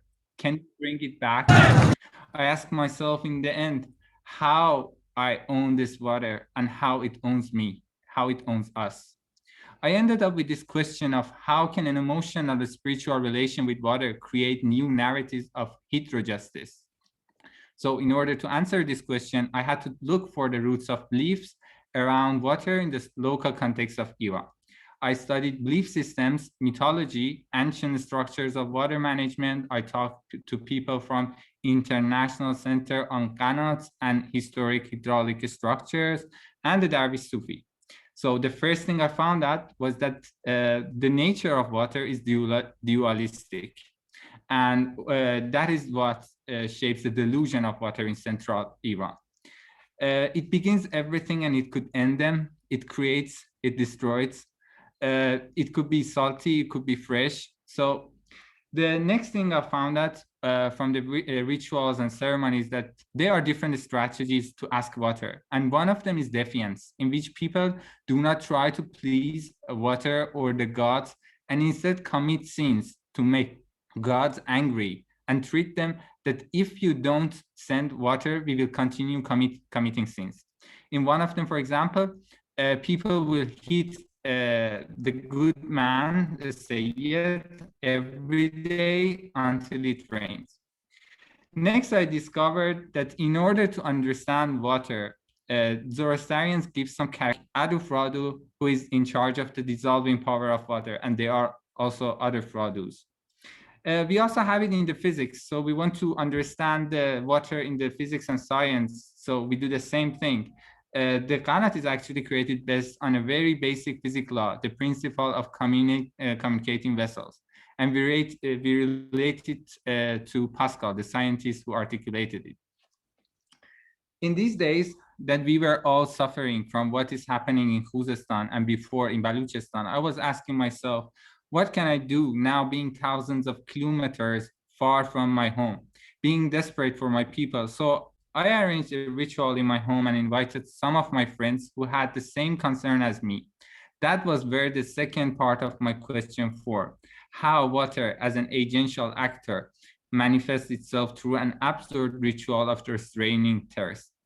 I asked my friends to not drink water for a day and fast. And I designed a product based on the previously mentioned principle of communicating vessels to share the water. So here is a video that shows how the ritual takes place.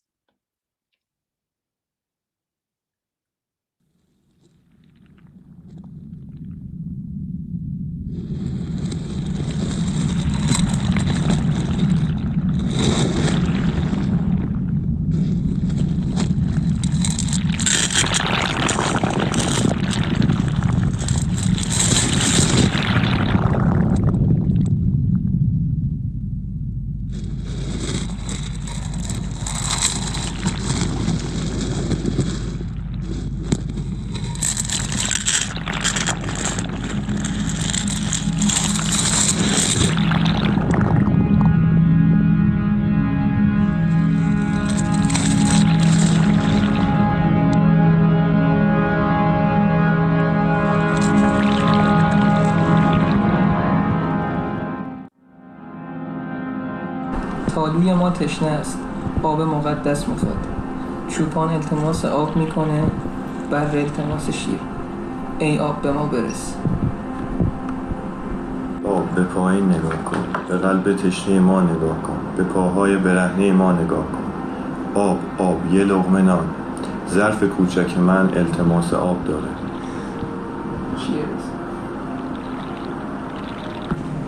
عروس آب چی میخواد؟ از آسمان باران، از زمین برکت. آخر خانه میخوادم لبریز شد.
During the ritual, we had a conversation around these questions.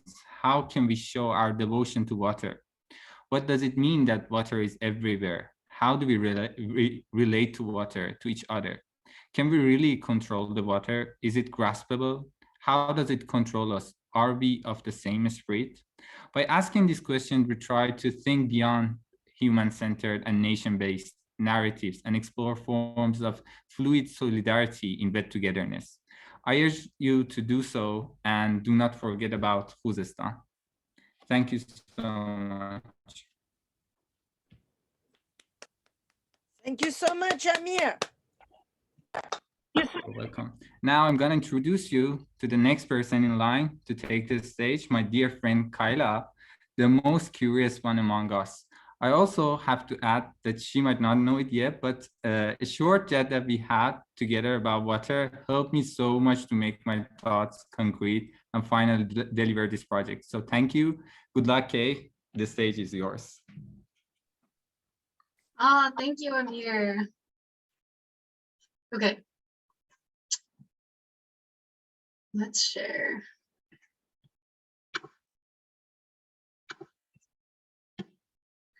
Okay, getting into the spirit, working on my fitness, lift spirits, not weights. But I'm not shaming any weightlifters. Okay, so my research question is ritual fundamental to nurturing the spirit? How can a universal view of spirit improve one's health? So my research started with the spring bud. I started observing it and visiting them every day. I found this brought something to me in some kind of way, and I started trying to understand what and why. So on the left is the medicine wheel. This is the Cree medicine wheel.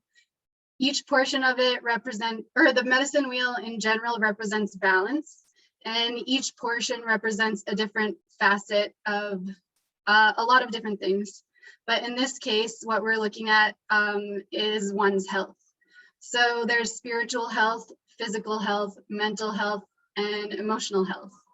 And keeping all of these things in good order means that we are whole as a human.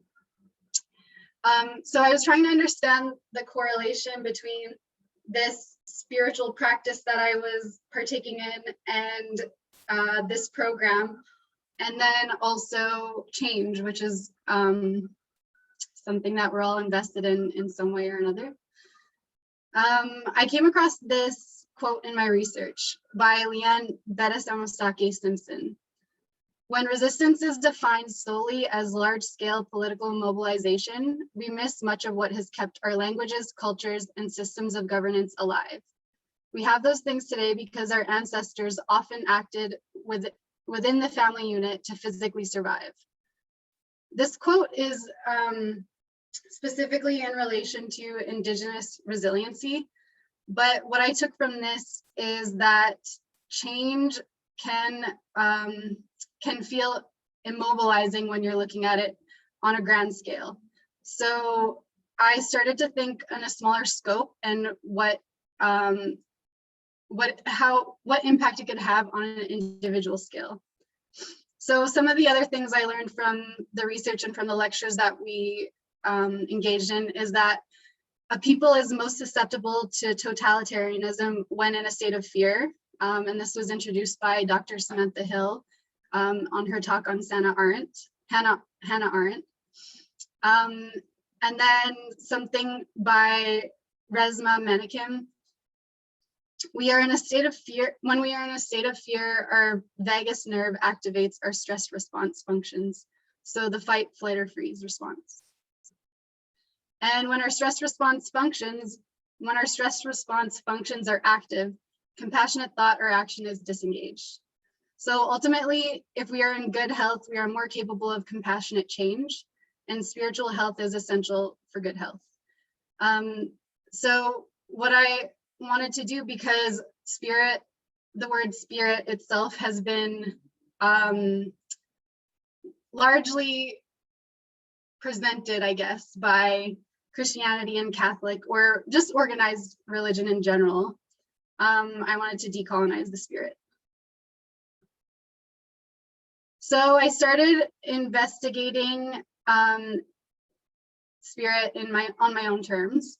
I started participating in rituals and doing different things in nature that made me feel more connected.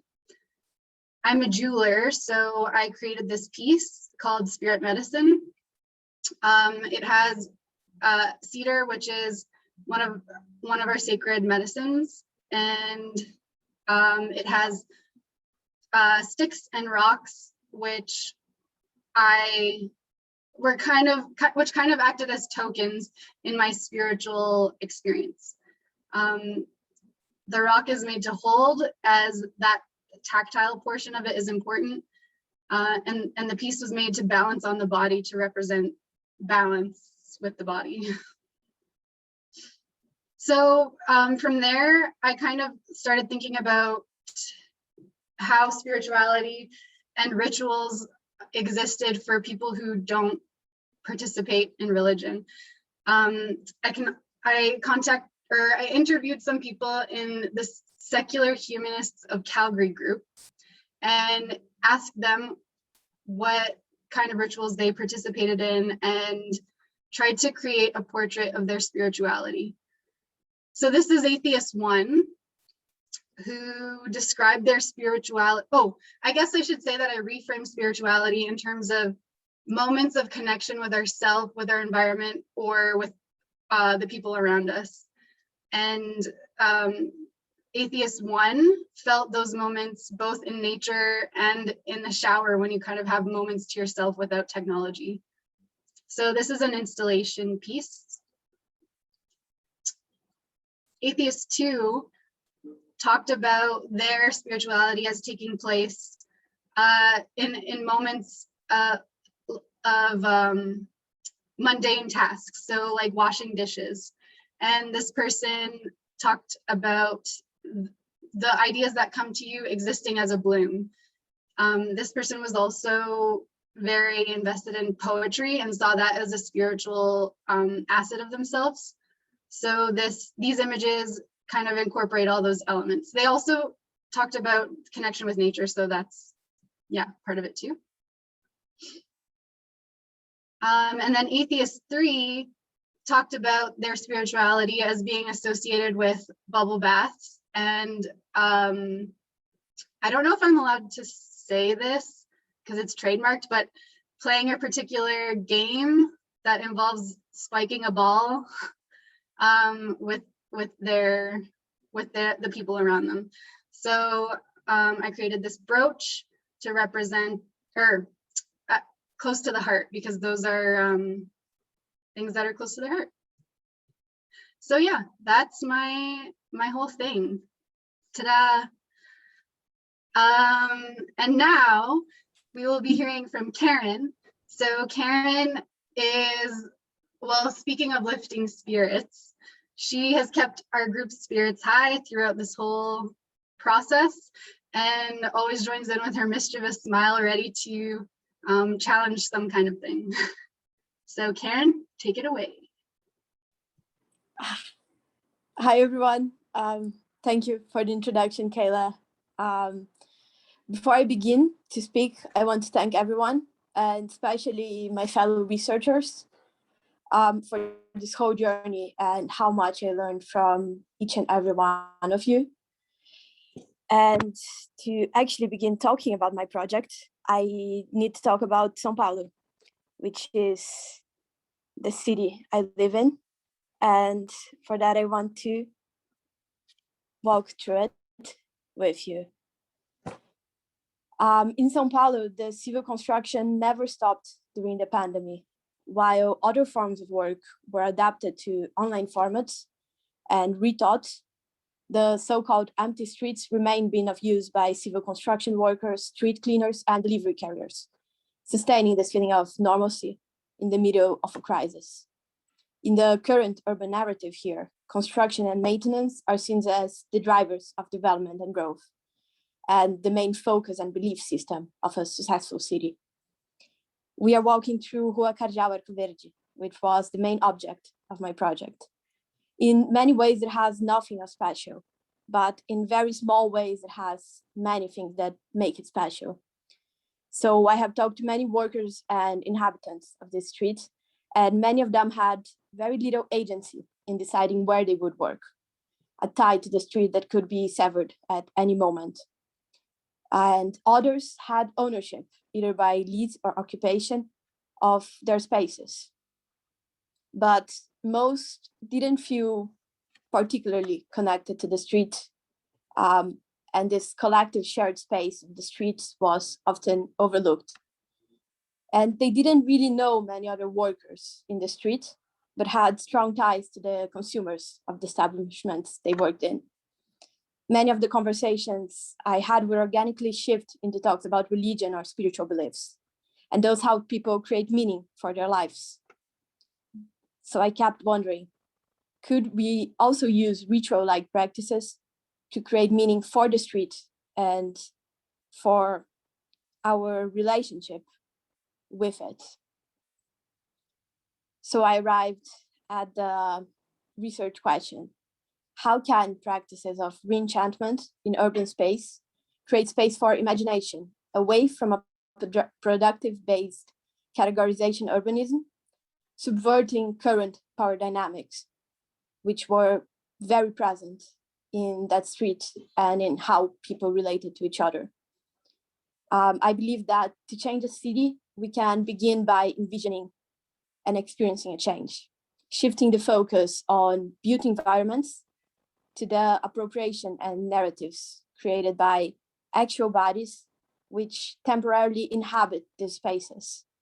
I know it sounds absurd, but what I wanted to do were street incantations. And to do that, my main outcome was a WhatsApp-based play, for which I invited 12 very different participants who either worked or lived in that specific street of Cardeal Arco Verde. And we had very different participants, such as delivery carriers, people who worked at a sewing shop, or who worked at local bars. And the project seek to intertwine factual stories about the street in São Paulo and the workers who were responsible to sustain it with fictional imagined characters, which would only exist in the screen of the viewer through videos, such as this one that I will show next. And many of these videos engaged with the objects in the street in a symbolic way, trying to question what is the way that we engage with this physical space, and is there some sort of spirit that is controlling that?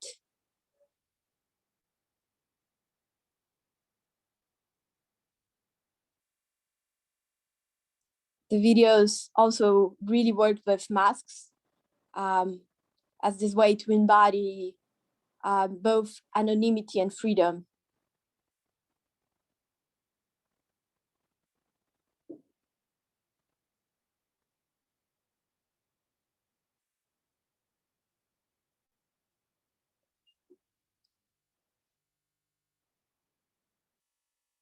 And there were other videos such as this one, with the aim of creating a dissonance between what is seen, what is real, and what is imagined.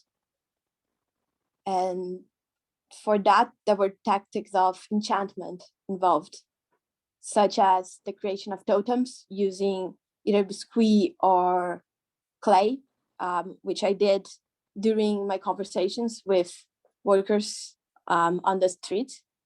And here we'll have an image that I did with Neji, who worked at a sewing shop on the street. And this was the figure that she wanted to call into the street. And for this project, I also tried to reimagine what could be street archetypes, what could symbolize basic elements of a street. And for that, I used the idea of a memorial, and as this place that carries a specific feeling and carries it forward. And for that, that was very symbolic, Escadão Marielle, which is the staircase which got appropriated with the image of Marielle, which was a political Brazilian and a human rights activist. The archetype of the celebration as what brings people together and what creates a moment. And for that, I found this YouTube video of the celebration that used to happen before the pandemic in that street, which gathered a lot of people. And when you saw this video, it really matches the empty space that you would be seeing if you're watching it on the street. And lastly, the archetype of the time capsule, as to symbolize what from the past continues to influence the place that we are in right now. And for that, I found this kind of a time capsule online in which this person registered this house that used to exist in the street and that now doesn't exist anymore. It got torn down to become a building. And in the comments of this page, people it actually created this chronology of when it got torn down, and it showed how much people cared about this change that was happening. So over a period of 2 years, people register and people come and say that when the house was demolished, and that like now they are figuring out what the house was, because it happens so quickly, changes in the street, that it's very easy to forget. And lastly, for the yes, and then I also uncovered old photographs of this street, which were also used in the play. And lastly, for the play, we used event scores, which are these invitations for you to do something which changes your perspective. So inviting players to have this active role, such as 1, look around, searching for all the marks you can find of the passing of people through the space. 2, imagine all the marks were made by the same person. And 3, write who you imagine this person to be. And the work is a constantly evolving process, which plays with this relationship between actual physical interventions, autobiographical narratives, identity, and collective storytelling. How far do power structures and urban narratives control how we perceive a space and what we believe we are able to do in this space? Are we able to reimagine our roles in such spaces? And most of all, the project seemed to question, can something as ephemeral as a walk through a street mean as much as a huge construction site? And maybe for 45 minutes on a Wednesday night, while the play was happening, maybe it did. And during the play, many people participated, reflecting back the questions and sharing their insight. So this is a photo of that one guy took of this other guy who was taking a photo of the street and what meant for him on the street. There's another image of another of those performative interventions. And last, there was this answer that someone sent to the event score that I shared earlier. So this was the street incantations. And now I'm back here, and and now I'm really happy to introduce the next researcher. They have been a constant source of inspiration because of the way this person really owned their project and their opinions, and how they brought Istanbul and all of the word shit actually into discussion, constantly reflecting on all the content that we were fed. They were the person who actually crafted the expression virtually holding hands and screaming together. And Irem really held her hands and really screamed with us. So Irem, I'm really happy to pass the ball to you. Thank you so much for your kind words, Karen. So I'll share my screen.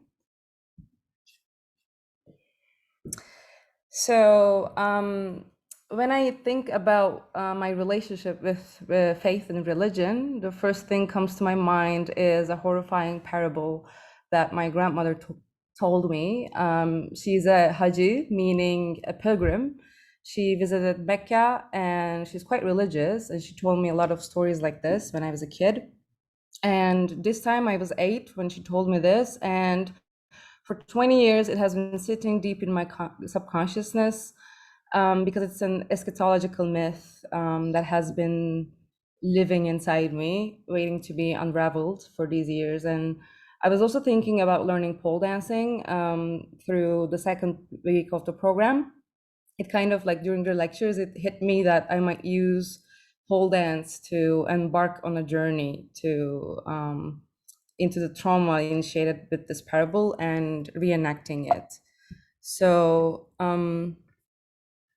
so this is actually the parable in Quran is basically about a bridge that you need to walk when you die, and it looks like this. This is a still from a Persian movie called Karun's Treasure. Kudos to Amir for that. And I used it to help you to visualize it. And basically, it's sharper than the edge of a sword and thinner than a strand of a hair, which actually gave the title to my project.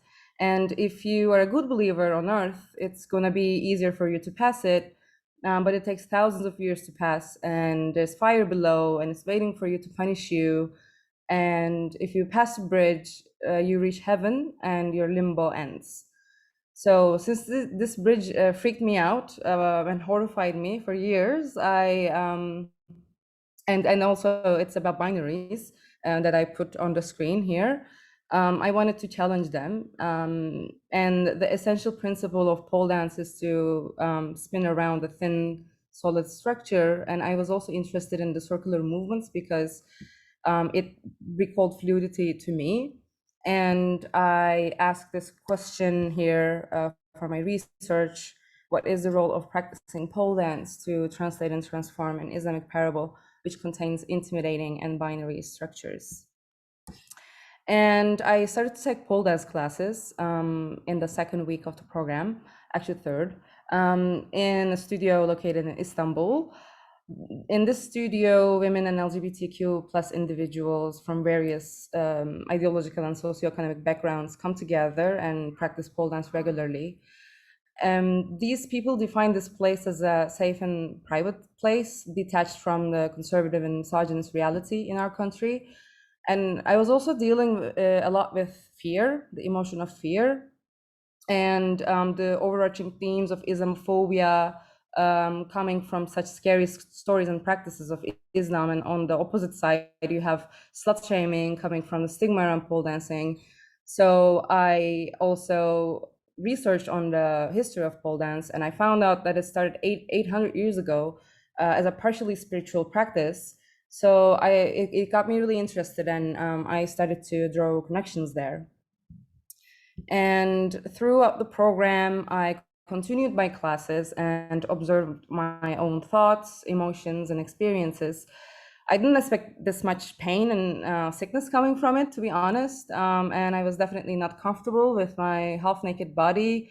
And I kept questioning my flexibility, my capability, my strength, and thought about dropping actually quite a few times. And my hands were really slippery because they were really sweaty. So I wasn't really confident on the pole doing the poses. And I bought magnesium powder to get a grip. And I also had a lot of support from my friends and the cohort. So I kept going. And after 5 classes, I shot a reenactment video. And these are the people who helped me doing it, the faces that you see on the screen. One of them is the founder of the institution, and she helped me with the choreography. And the other friend of mine helped me with the lights and camera. And I also have another friend who composed a track for me. And as you can see, we made everything from scratch. And I liked it a lot that it's really low quality and a bit trashy. So I played and improvised a lot while making this video. I played with the lights with 2 colors, blue and red, representing this binary. And eventually they kind of blended in together in the video. And I'm used to ethnography in my research, but this is my first autoethnographic work. So it's really personal, and I wanted to make it in my native language and put subtitles, not quite subtitles, but you will see what I mean. And it basically tells my thoughts and emotions and this experience.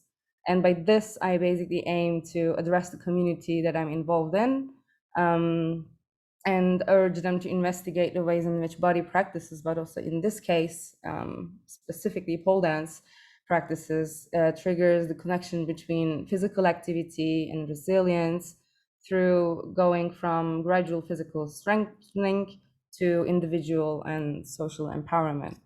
So I'll share the video now. Do you see it full screen right now? Yes. Or maybe like this, yes.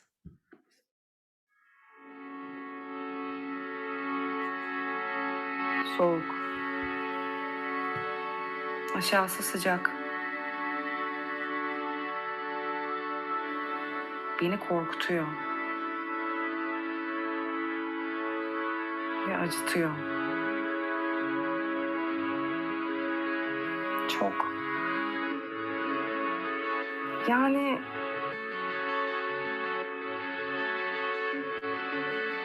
bu işe nereden bulaştın? Kolay olması gerekiyordu. Bok kolay. Kayıyor.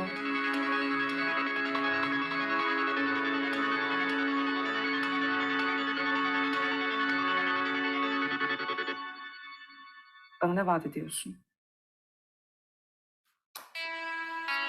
Huriler mi? Şeytanlar mı? Üzüm salkımları mı? Düşüp şeytan olan meleklerin yediği. Güvenlik. Paranoya. Güven. Ama ceza korkusu gitmiyor. Kramplar da. Düşersem yanar mıyım? Her şey biter mi? Bir şeyler bitmiş mi daha önce? Ben zaten biliyorum. Üzümlerin tadını da, yanma hissini de. Hep buradaydı. Gördüm. Kılıçtan keskin, kıldan ince.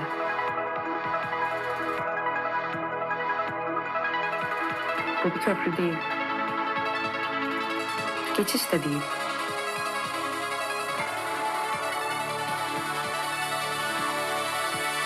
İkiye bölmüyor. Nasıl ikiye bölebilir ki? Birbirlerine karışmışlarsa. Hepsi bana bağlı.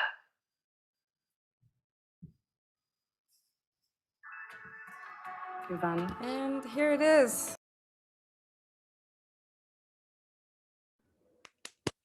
Woo!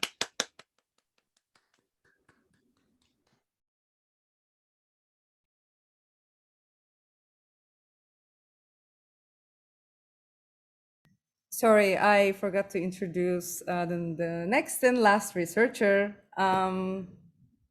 So I think her and me are going through a very similar path in our lives currently, and she inspires me so much with her strength. And she actually saved my ass a couple of times during the program, I gotta admit. So here is Teresa and her research.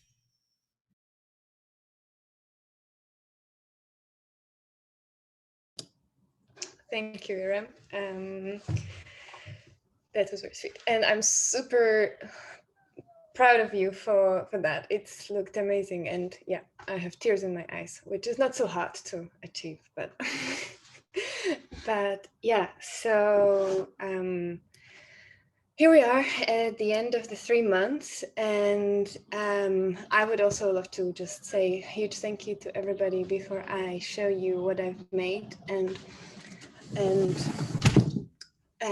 take you on a journey to a place in which my project takes place, which is a local cemetery. And the cemetery is in West London. And it was quite a journey for me to come into the program, start the program, remain in the program, and finish the program. But thank you everybody for helping me to hold me, and I'm here. So in my project, there was a lot of entanglement in my brain, but what kind of clarified in the throughout the process was how important it is to rest, and how important places of rest are.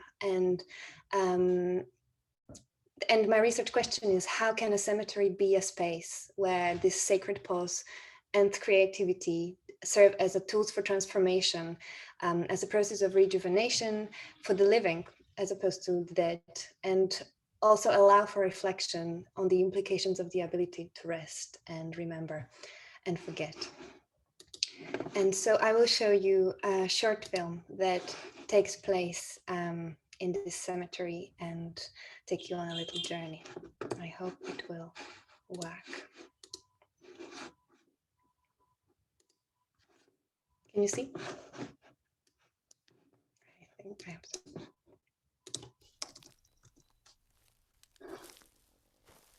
I have always been attracted to the ephemeral. I have always been searching for it.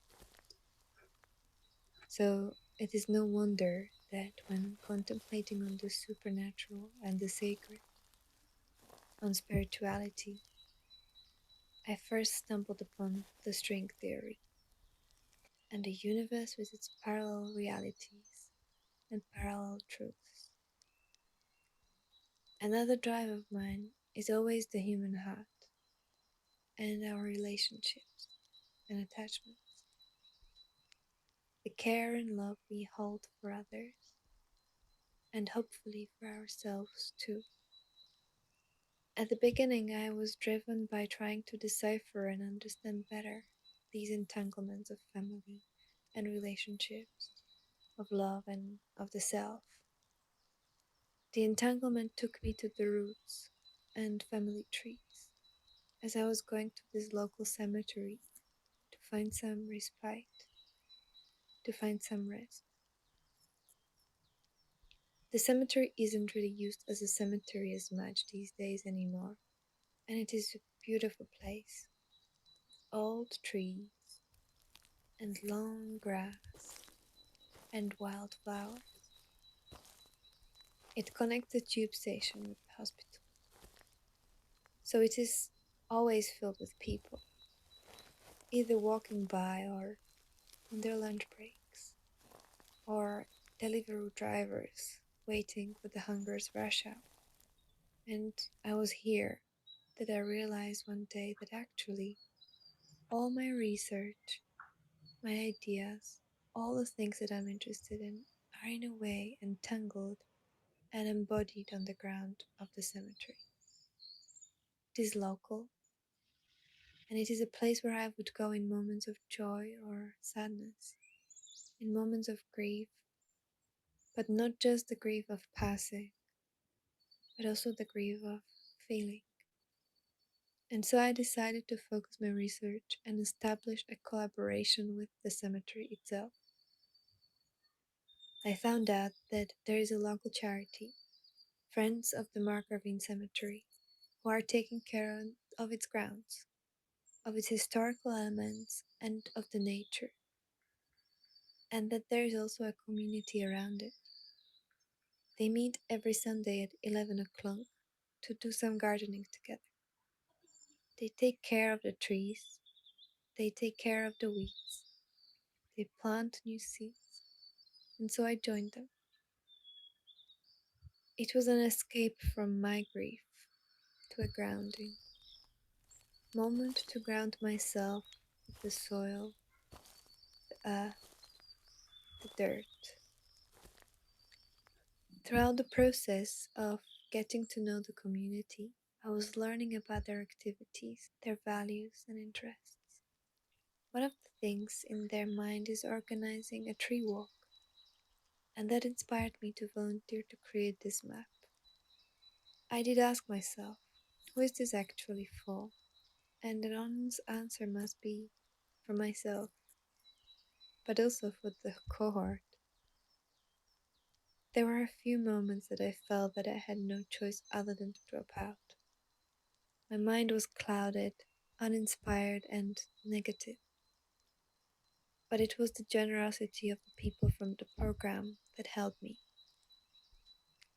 And here I am at the finish line, with the unexpected ending to my journey, which comes as a gift of the process. At the beginning, I expected that my engagement would be mostly with the older members of the community, the Sunday gardeners, and mostly it also has been. However, last Sunday, before the presentation, I made my maps and I created a trail and I put the photograph in an envelope and marked its origin on the map. My plan was to give it to the gardeners at the end of the session on Sunday and ask them to leave me a feedback about their journey in the postbox. But I was dreading it as I was thinking, what the hell are they going to think of this woman coming to disrupt their gardening session? But to my unexpected yet pleasant surprise, 2 little girls joined us that day, Blanche and Jean. At the end of the session, as I was getting more nervous about handing out these little envelopes, I gathered my courage and gave it to the girls first. And there was magic. Magical beauty in the sheer presence of a gift from a stranger, of doing something out of nowhere. I can't say it is a selfless act. It has been made for the purpose of this program, but they had no idea. They were just given a photograph with a map and something to look forward to on their next visit to the cemetery. And this somehow made me feel more encouraged. And so I approached Ruth, who is the leader of the charity and the community, and I showed her my drawings and my maps. With shyness and kind of apologetically, as it was clear that it is not exactly what she imagined for the tree walk. I have to admit, I don't think that they would really be able to find the trees with these drawings. Ruth seemed a little taken aback and maybe a bit hesitant, and even embarrassed about not knowing how to respond. But then we took a walk together on our way home from the cemetery. And there she actually asked me whether she could have a look at the drawing once again. And then she looked at me and remarked on the moment with Blanche and Jean that I had, and said that apparently they also run a kids club, and that this is something that they would love to do for the children. It is just about finding the right person who could lead it. And so I thought, this is unexpected, but this is perfect. It came full circle. There has been a lot of obstacles, but I powered through them and finished. I got to meet new people and brought something of myself to them, with a bit of embarrassment at first, but then unapologetically and joyfully. I managed to make it till the end, and that feels like a big achievement. And I want to thank you all for helping me get there. Every end provides a beginning. We mustn't forget that.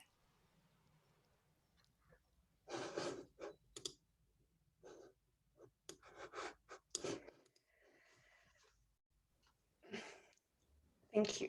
I want to say that I really do believe that this ending truly provides a new beginning. Beginnings never get easier, but we do get stronger.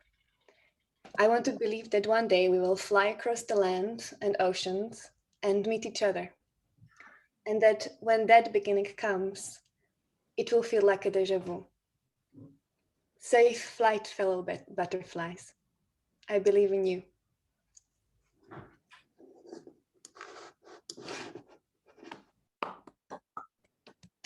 Thank you, everyone. And now Amir will close off this beautiful cemetery ceremony. Well.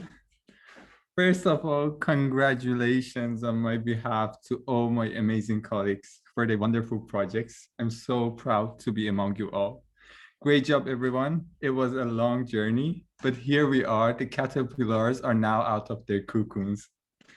I would like to thank you, our audience, our great audience. Thank you all for being here tonight and taking your time to patiently listen to what we had to say. I would like to thank all the wonderful people who accompanied us in this journey, the University of Underground, the staff, Victoria, Adam, Carol, and all others.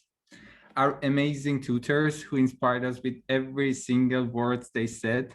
And a huge thanks to the chairwoman, I want applauses, the chairwoman of the University of Underground, Nelly, for all her smiles and angers. You all know her, so you know how amazing she is and how hard it could be to describe such a source of energy. And finally, the most stylish head of program ever, the one and only Nahum, who was the most supportive program director. Yeah, the most supportive program director one can imagine. Thank you so much, Nahum, for being there whenever we need it. I don't want to take much time, but I want to believe that, as Teresa said, every end provides a beginning. No more extra words from me, but let me finish the program with a poem from Adam Zagajewski. The day was mild. The light was generous. The German on the cafe terrace held a small book on his lap. I caught sight of the title, Mysticism for Beginners. Suddenly, I understood that the swallows patrolling the streets of Montepulciano with their shrill whistles and the hushed talk of timid travelers from Eastern, so-called Central Europe, and the white herons standing yesterday, the day before, like nuns in fields of rice, and the dusk, slow and systematic, erasing the outlines of medieval houses, and olive trees on little hills abandoned to the wind and heat, and the head of the unknown princess that I saw and admired in the Louvre, and a stained glass window like butterfly wings, sprinkled with pollen, and the little night angel practicing its speech beside the highway, and any journey, any kind of trip, are only mysticism for beginners. The elementary course prelude to a test that's being postponed. Thank you, all of you.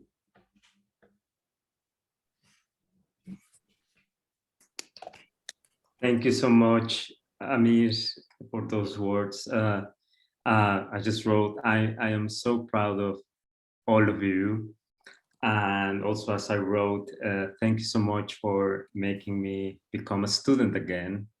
As much as you learn from this course, I learned a lot from you. And I'm really humbled for that experience and for opening yourself and sharing your processes and your creativity and your curiosity and your kindness. So my beloved cohort, a big round of applause to all of you. Yeah. Well done. Unmute yourselves and let's hear that applause. Hey.